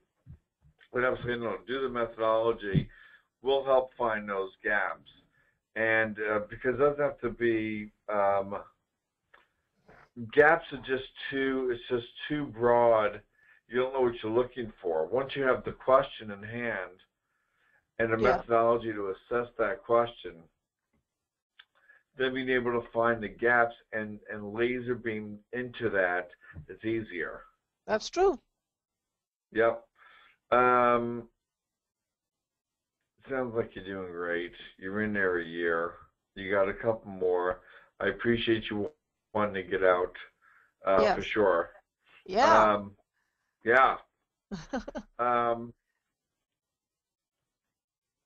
Yeah, I mean, feel free, well, I say this to you, I say this to everybody else. I mean, yes, we can help you articulate the question. At the end of this thing, well, everyone's got emails, and I'm sure Sadie's at least, you know, at statisticsolutions.com. She'll get you set up or send you to someone that can help with these different phases, okay? Yes. You got to get these nailed down. You're right. There's no sense waiting a year. If you can save yourself 6 months or a year, for gosh sakes. Yes. That obviously saves you in tuition and time and the opportunity cost of being out, making a difference and an impact in the world in a way that you want it to be. Yes. So yeah, feel free to email Sadie's. She'll get you in touch with someone for a free 30-minute consultation and keep you moving forward. Thank you so much. Appreciate it. Yeah, my pleasure. I'm going to move kind of quickly through some of these, the rest of the methodology. The data collection method, basically I'm just saying, describe, in the spirit of that cookbook, you got the ingredients, you know how to prepare them, but you have no idea what to set the oven to or for how long to bake it. So give everybody enough details to make that stew, okay? There's data collection kinds of ingredients, and you should have all of these slides, or at least the book around that. Pilot test Data plans, they have them both for quant and for qual. Okay.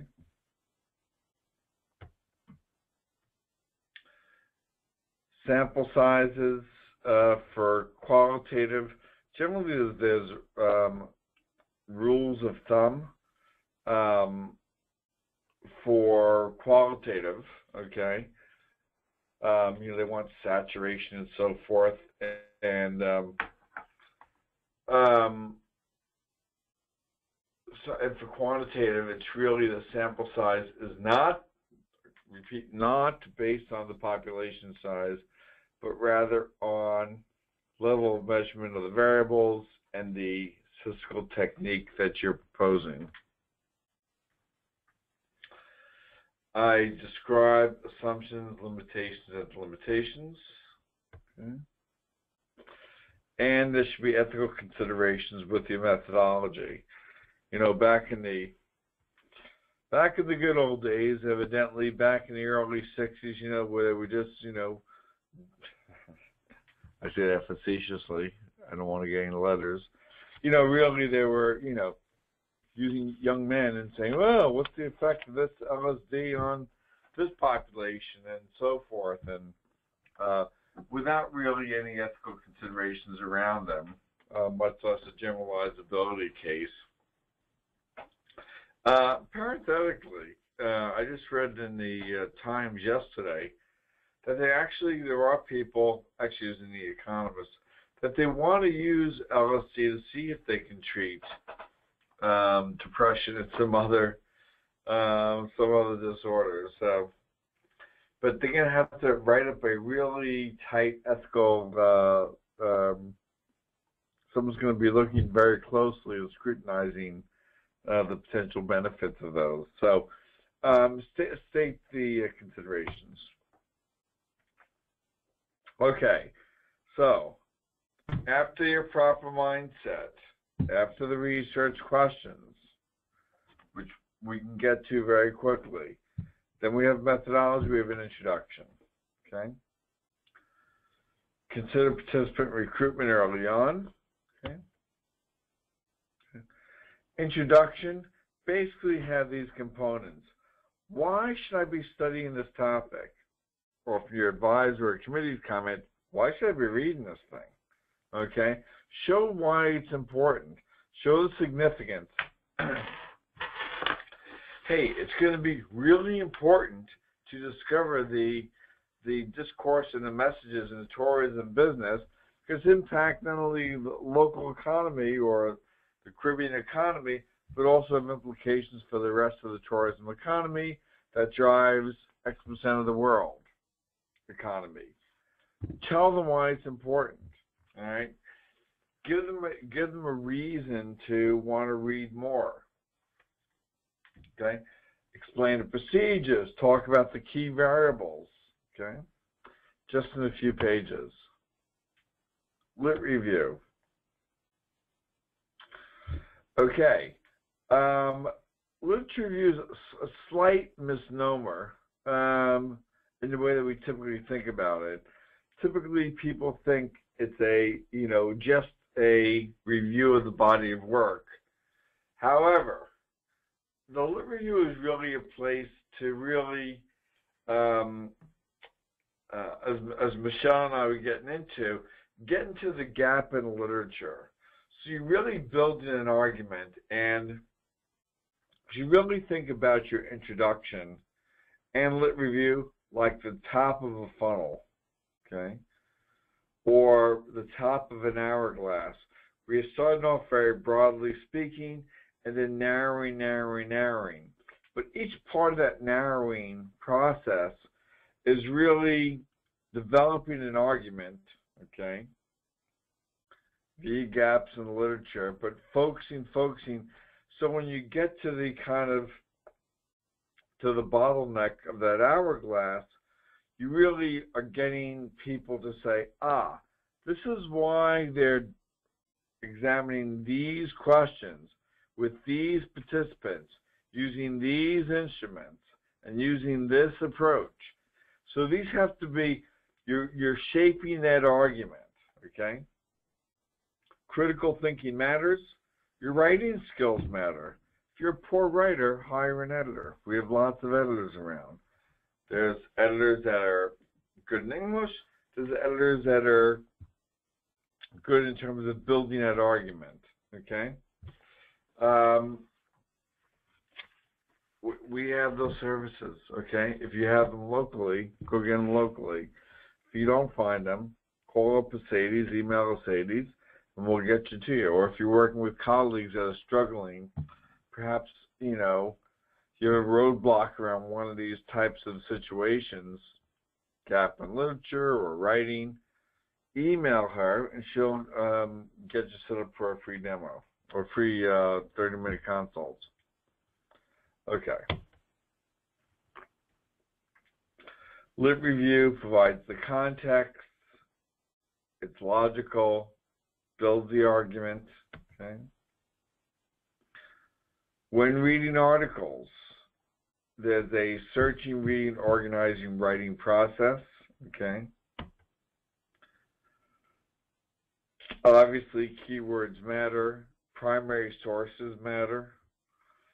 Start with the recent articles. Many of these programs need you to have articles within the past within the past 5 years. Okay.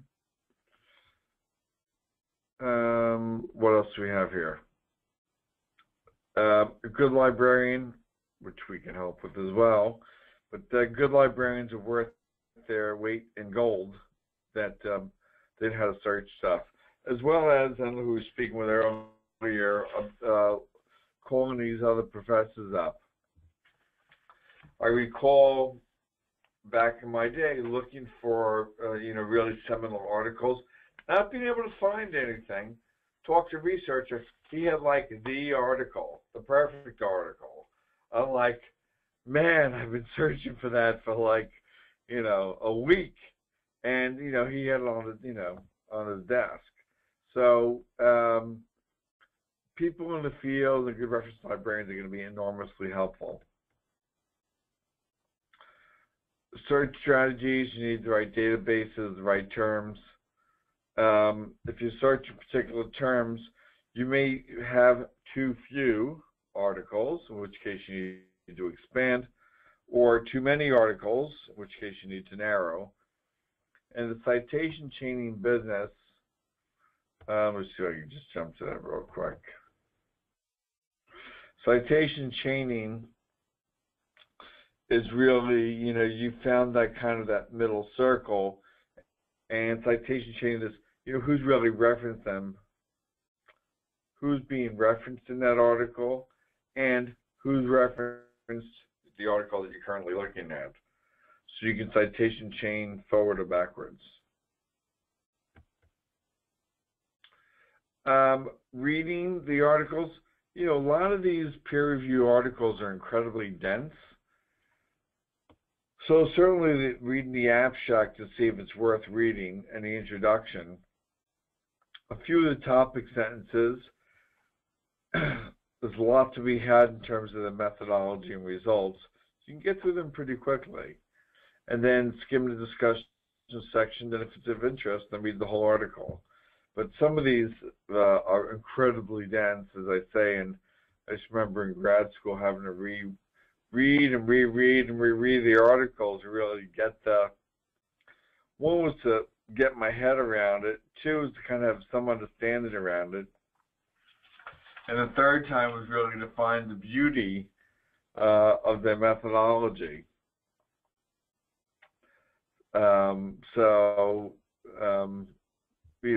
There's a few rounds in the reading process. Question from somebody, what's too many, what's too few? I think some basic rules are somewhere in the 30 to 60 article range is about the right number. So too few, less than that, too many, more than that. 10 articles is not a lit review. 120 articles is a comprehensive exam, but too many for a lit review. So somewhere in there. 30 to 60 seem about right. Reading, this is all in your in the book, okay? So, okay, you should be looking at these considerations. Stay organized. Keep notes. The movie analogy, I guess say something about that.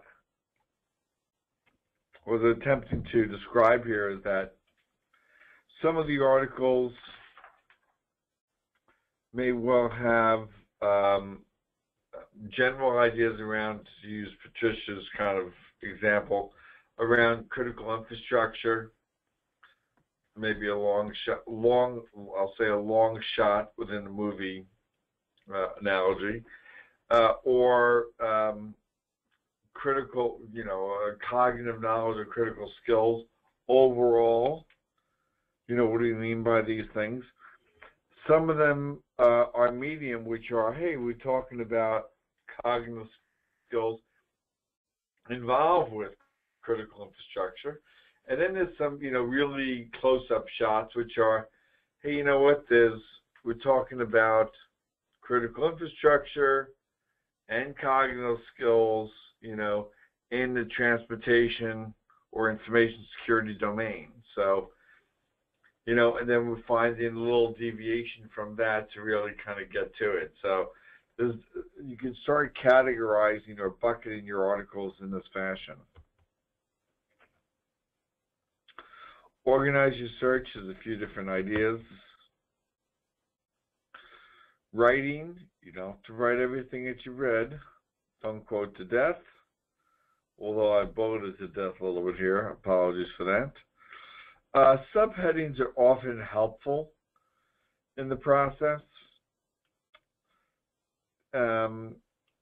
Summarized sections often transition between the paragraphs and sections. In other words, make these things readable. Literature review conclusion. This was just my own dissertation, actually. So moving down that hourglass or that funnel top of it, so after you review the lit review, what I want to do, I want to then get to my research questions and then get to my methodology shortly thereafter. Therefore, I need some kind of transition. Well, the transition can look something like this.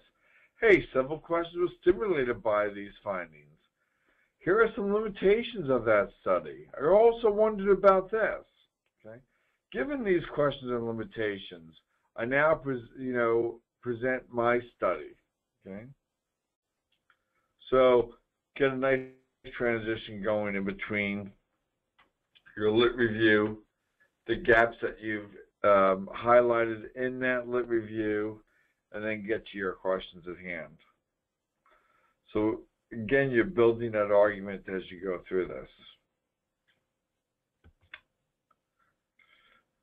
This is just some of the research questions that I had. Well, let me say something about this.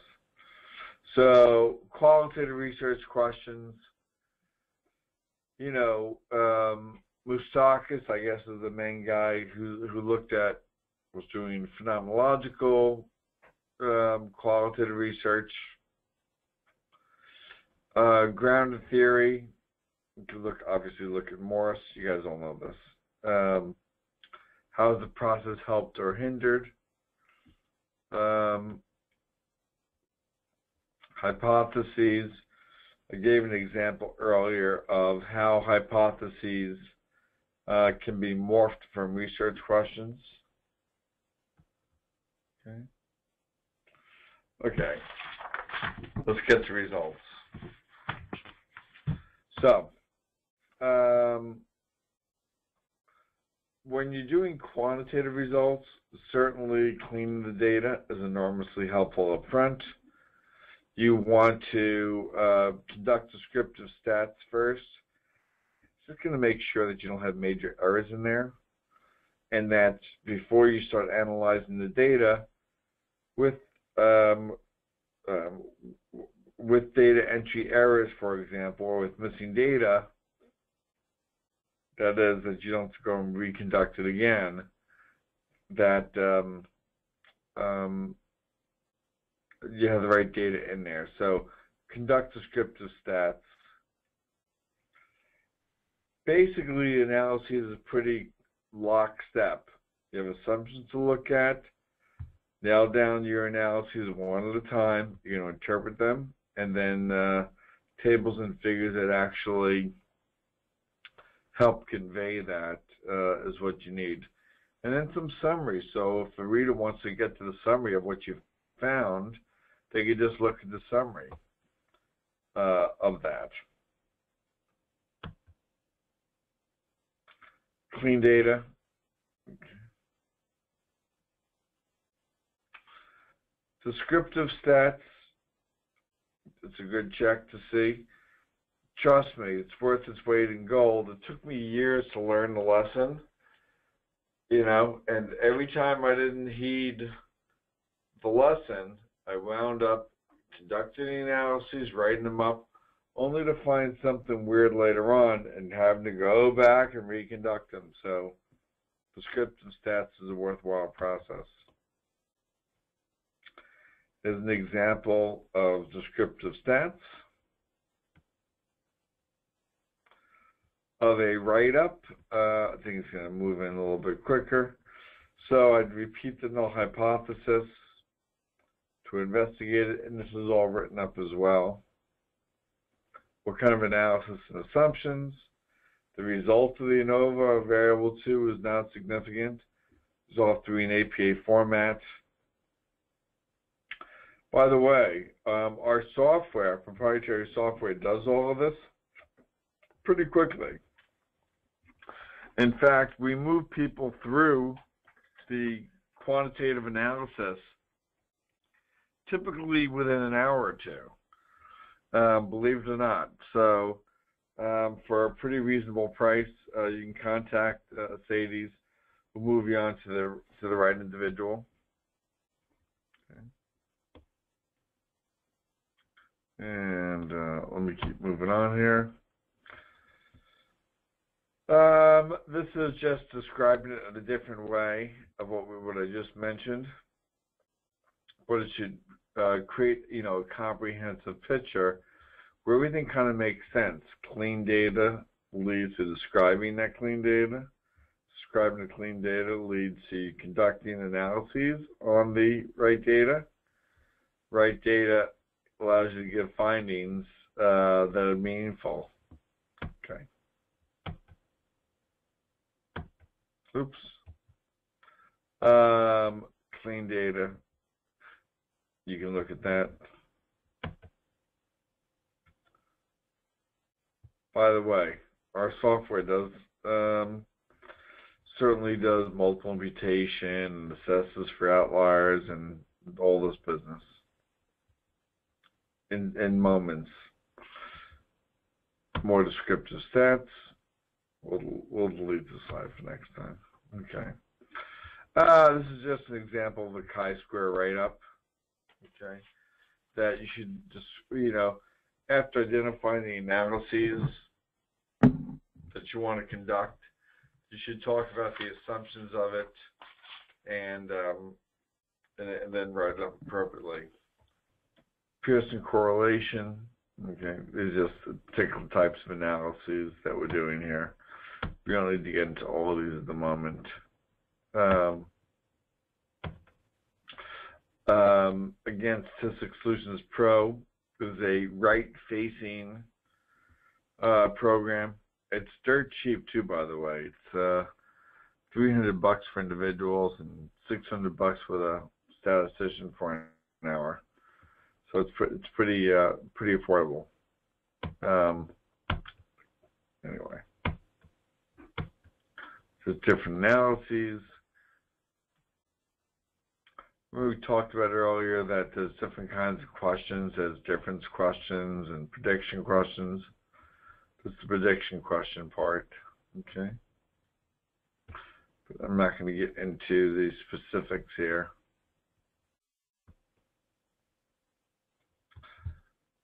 I do want to highlight that sometimes people have some of the variables that they want to study, but they don't have enough questions. Mediation and moderation type questions are a way to ask research questions without having to collect any more data.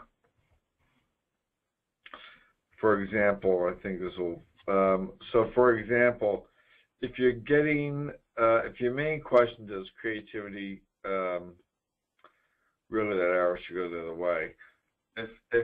If IQ really predicts creativity, okay,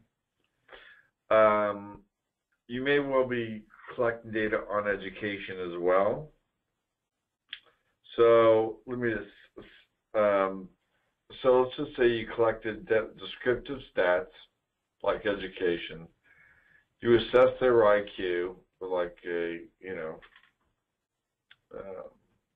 one of these IQ measures, and creativity. So, and maybe your main question is, hey, does IQ predict creativity? But you can ask other questions about, hey, gosh, does education mediate that relationship or explain that relationship and so forth? So, mediation and moderation, statistical mediation and moderation are good terms to look up. The reference I would give you, although maybe dated, but it is a seminal article, is Kenny and Barron, or Barron and Kenny, 1986, are kind of the leaders of it, and they were back then, but I think it's okay to reference these guys. Here's moderation. Again, using the same variables,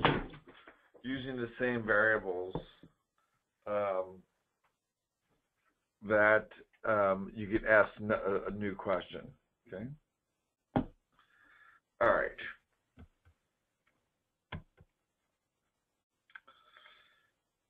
This is Statistics Solutions Pro.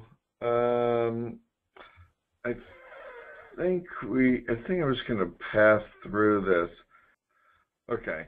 And for qualitative analyses, basically it's an iterative process from data collection through preparing, reading, and coding, and then finally, you know, coding for different themes.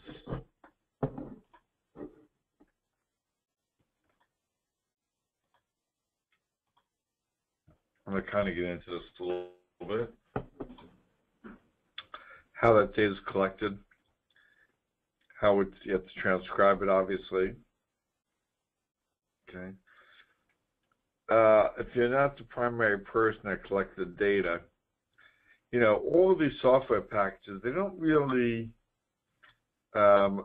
create the themes for you, right? I mean, so,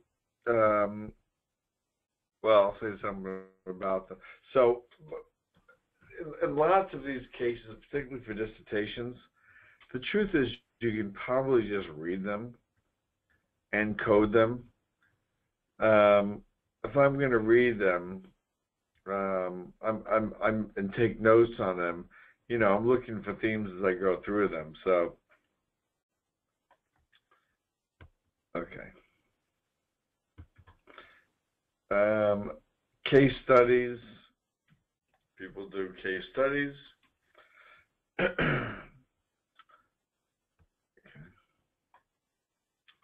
Phenomenology, so a third mode of qualitative. Ground and theory, okay. All these are in your book.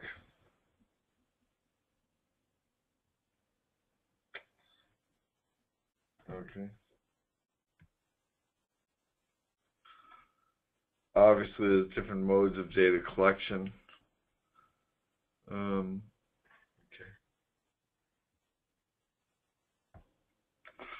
Yeah, I mean, again, most of these, I mean, I have read hundreds of pages of transcript, but the truth is most people are using between 5 and 15 participants, and they're only a couple pages long.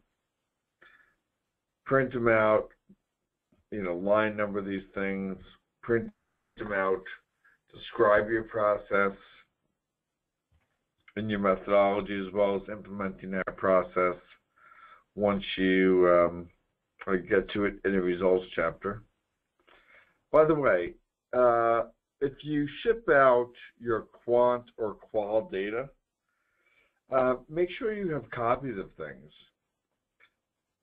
So I've heard of, people sending out the originals and it's not gotten there, and just hang on. Treat your data like gold. Don't just pass out your originals. Okay.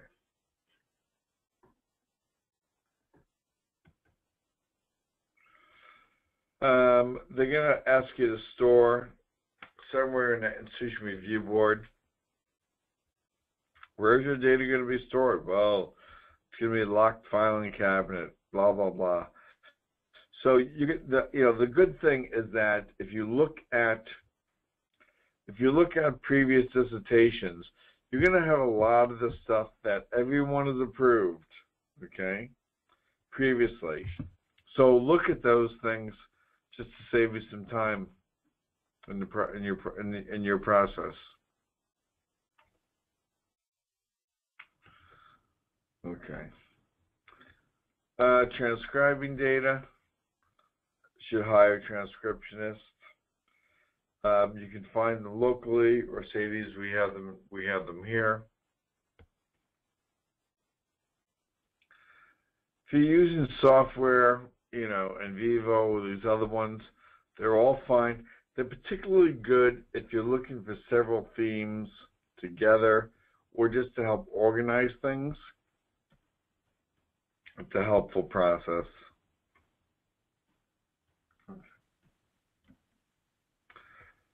I know I'm moving through this kind of quickly. You can look to see how different codes and themes are being built.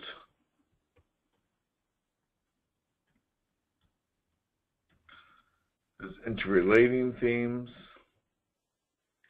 In this case, performance and attitude are sub-themes of student rating. Another way of looking at it. Okay. Typically, the results is a narrative in the results chapter for qualitative. We're going through and we're saying, hey, here are the themes, here's excerpts that support those themes, with different examples. This was just a grounded theory example, where in this particular case there were 3 themes. There are numerous participants associated with the first theme, 3 in the second theme, and 1 the third. Really, there should really be, at least the way that I was taught back in the day, several different excerpts to make up a theme. One excerpt, unless it's very special in some way, you should have several different excerpts to identify a theme. Okay. And by the way, so this is grounded theory. This is the open coding process, where the themes are being identified. There's an axial process, which is kind of drawing into the percentages, and selective coding, where there's one excerpt that's kind of capturing everything. Okay.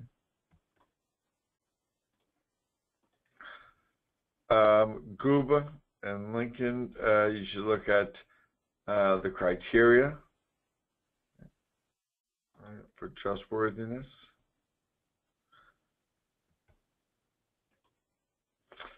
different pitfalls in qualitative research.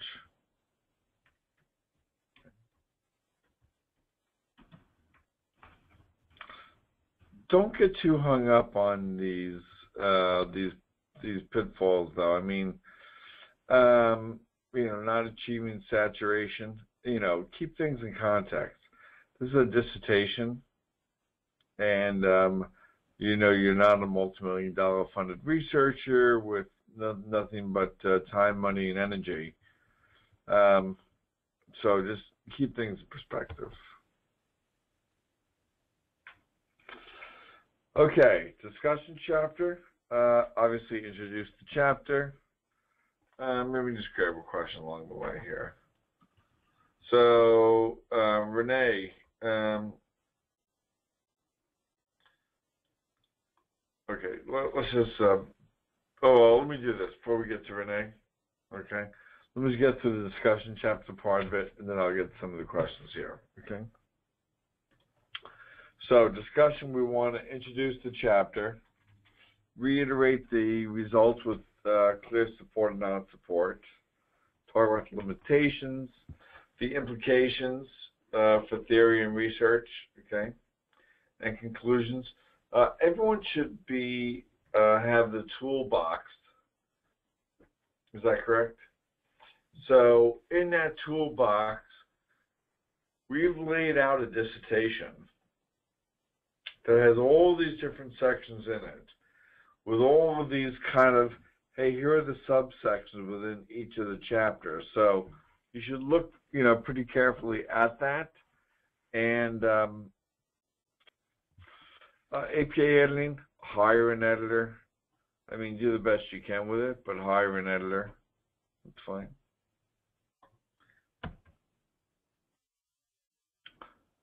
Editors know about how to format table of contents, past tense, level of heading, so forth. The defense of your dissertation, and I know I went through this quickly, guys and gals, you know, obviously be prepared. To the extent that you can get your committee's questions up front, that's going to be enormously helpful. Anybody who will watch your PowerPoint, thank them even before they sit down and go over that PowerPoint. I mean, there is a practice effect to these things. And relax the best you can. Okay. And then I'll open up the questions and answers. And I think, so one of them is to, okay, so let's just get to Renee. So Renee had asked, I need help in the assessment of the methods for qual research. I have interviews, focus group, and possible questionnaires. What do you think? Well, I think you have too many things going on there. I think I would just pick one of those modes to get that qualitative data. I would not focus in on, you know, all of these. Remember, the goal is to move on through the process. Okay, what's your thoughts on the research question?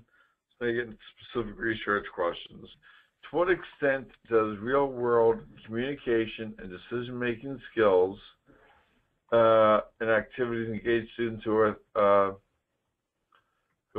thought using instructional strategies?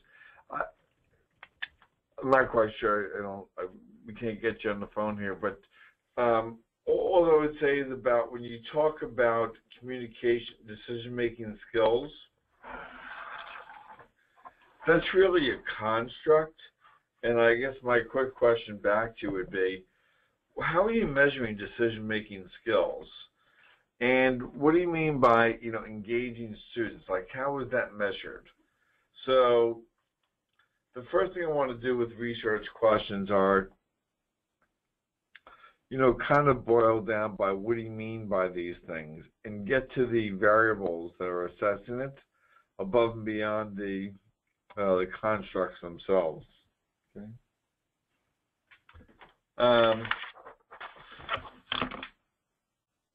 Well, we've been together for about three, 3.75 hours. Let me just say I appreciate everyone hanging in there. I mean, everyone has hung in there for this entire time. Well, 96% of you, but that's still pretty great. And so we appreciate that. We'll send everybody a toolbox, as the Sabies has put in the chat window.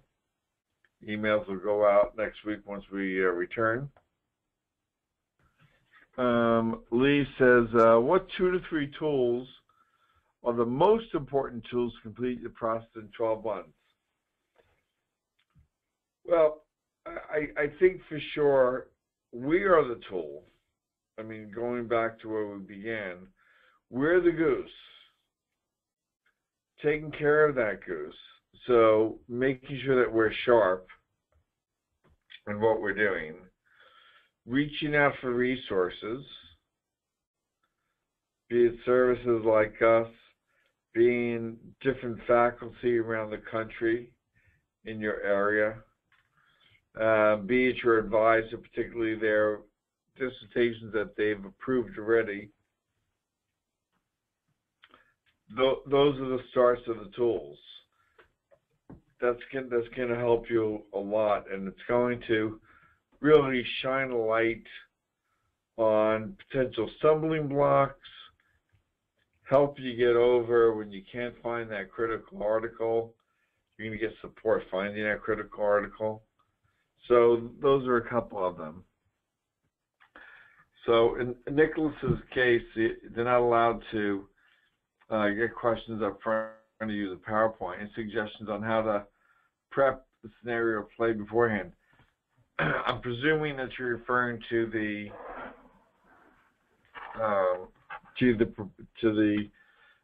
proposal or to the defense. When you don't have the advantage of being able to ask questions up front, honesty is the best policy, which is, you know what? Good question. I've not considered that question before.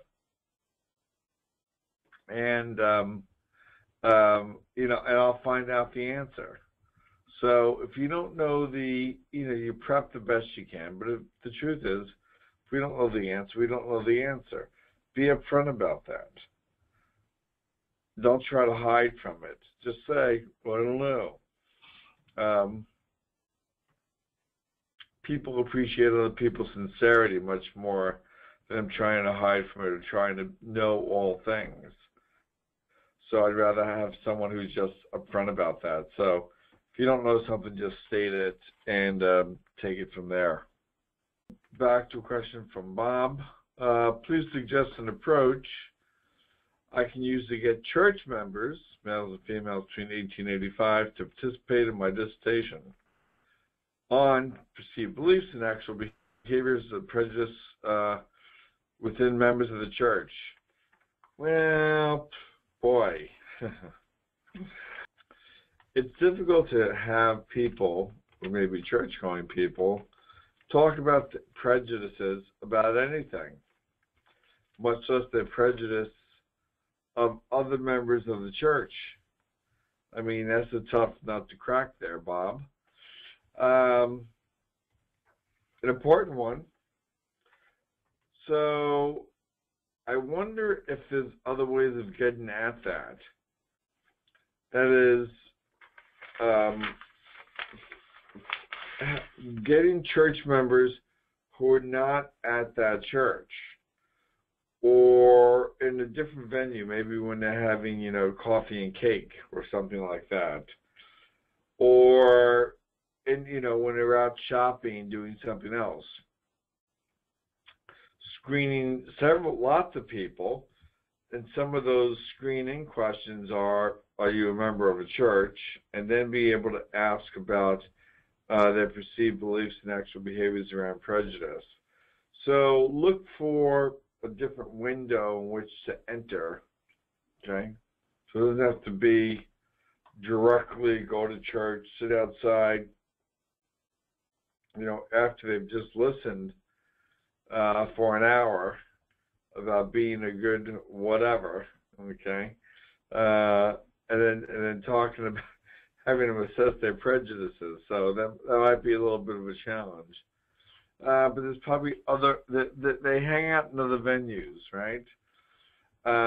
They read other periodicals that perhaps SurveyMonkey could, call up SurveyMonkey. They get, they're a good resource for getting into different populations. Have a screening question be, I belong to a church for X amount of years or something of that sort. So that's one way to get at it, okay? Other websites where they go that you can inquire where there's real anonymity going on, not just confidentiality. So there's different ways of kind of approaching these things. Okay, I hope that answers your question.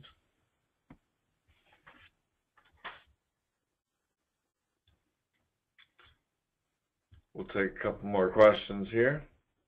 Okay, can you give us names of really good data collection and analysis software for education, qualitative and quantitative?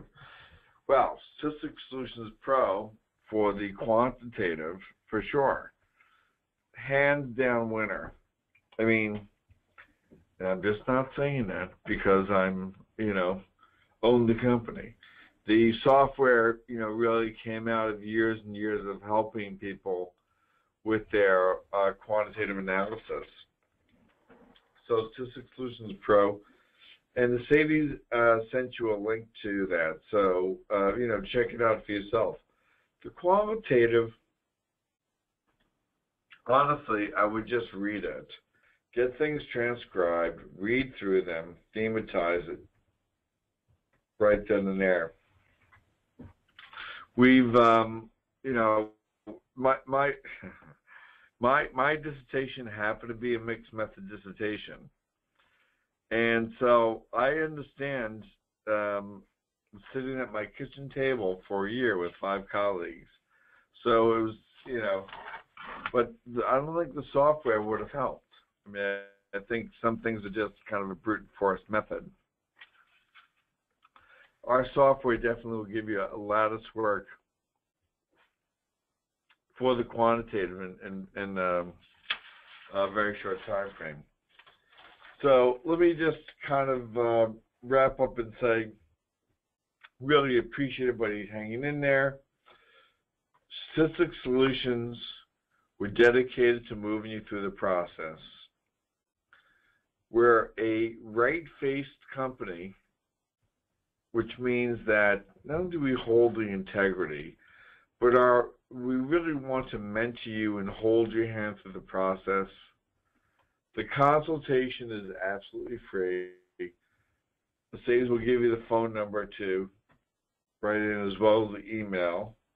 She'll give you both of those, now, so that you can take that with you. We're giving you the toolbox, which is free, which have lots of resources in it. But we'll help you move through the process. There's different payment options. Some of the things are relatively free, like this webinar, but there's other things that are more hand-holding that's perhaps a little more, but we'll get you through and we'll save you, a heck of a lot of time. So we get your phone number. I really appreciate everyone's attention to what's going on here. Please refer us on to colleagues. There's nothing better than a referral to show your appreciation. And we do this from time to time, and we really do appreciate you passing this along, not only to your email list, but also to your LinkedIn list and your other social media sites and so forth. So we really do appreciate it. And I think with that, I'm going to sign off and wish you a good rest of your Saturday. Thank everyone for your attention and your participation. Thanks so very much. All right. Have a good rest of the day, all. Bye-bye for now.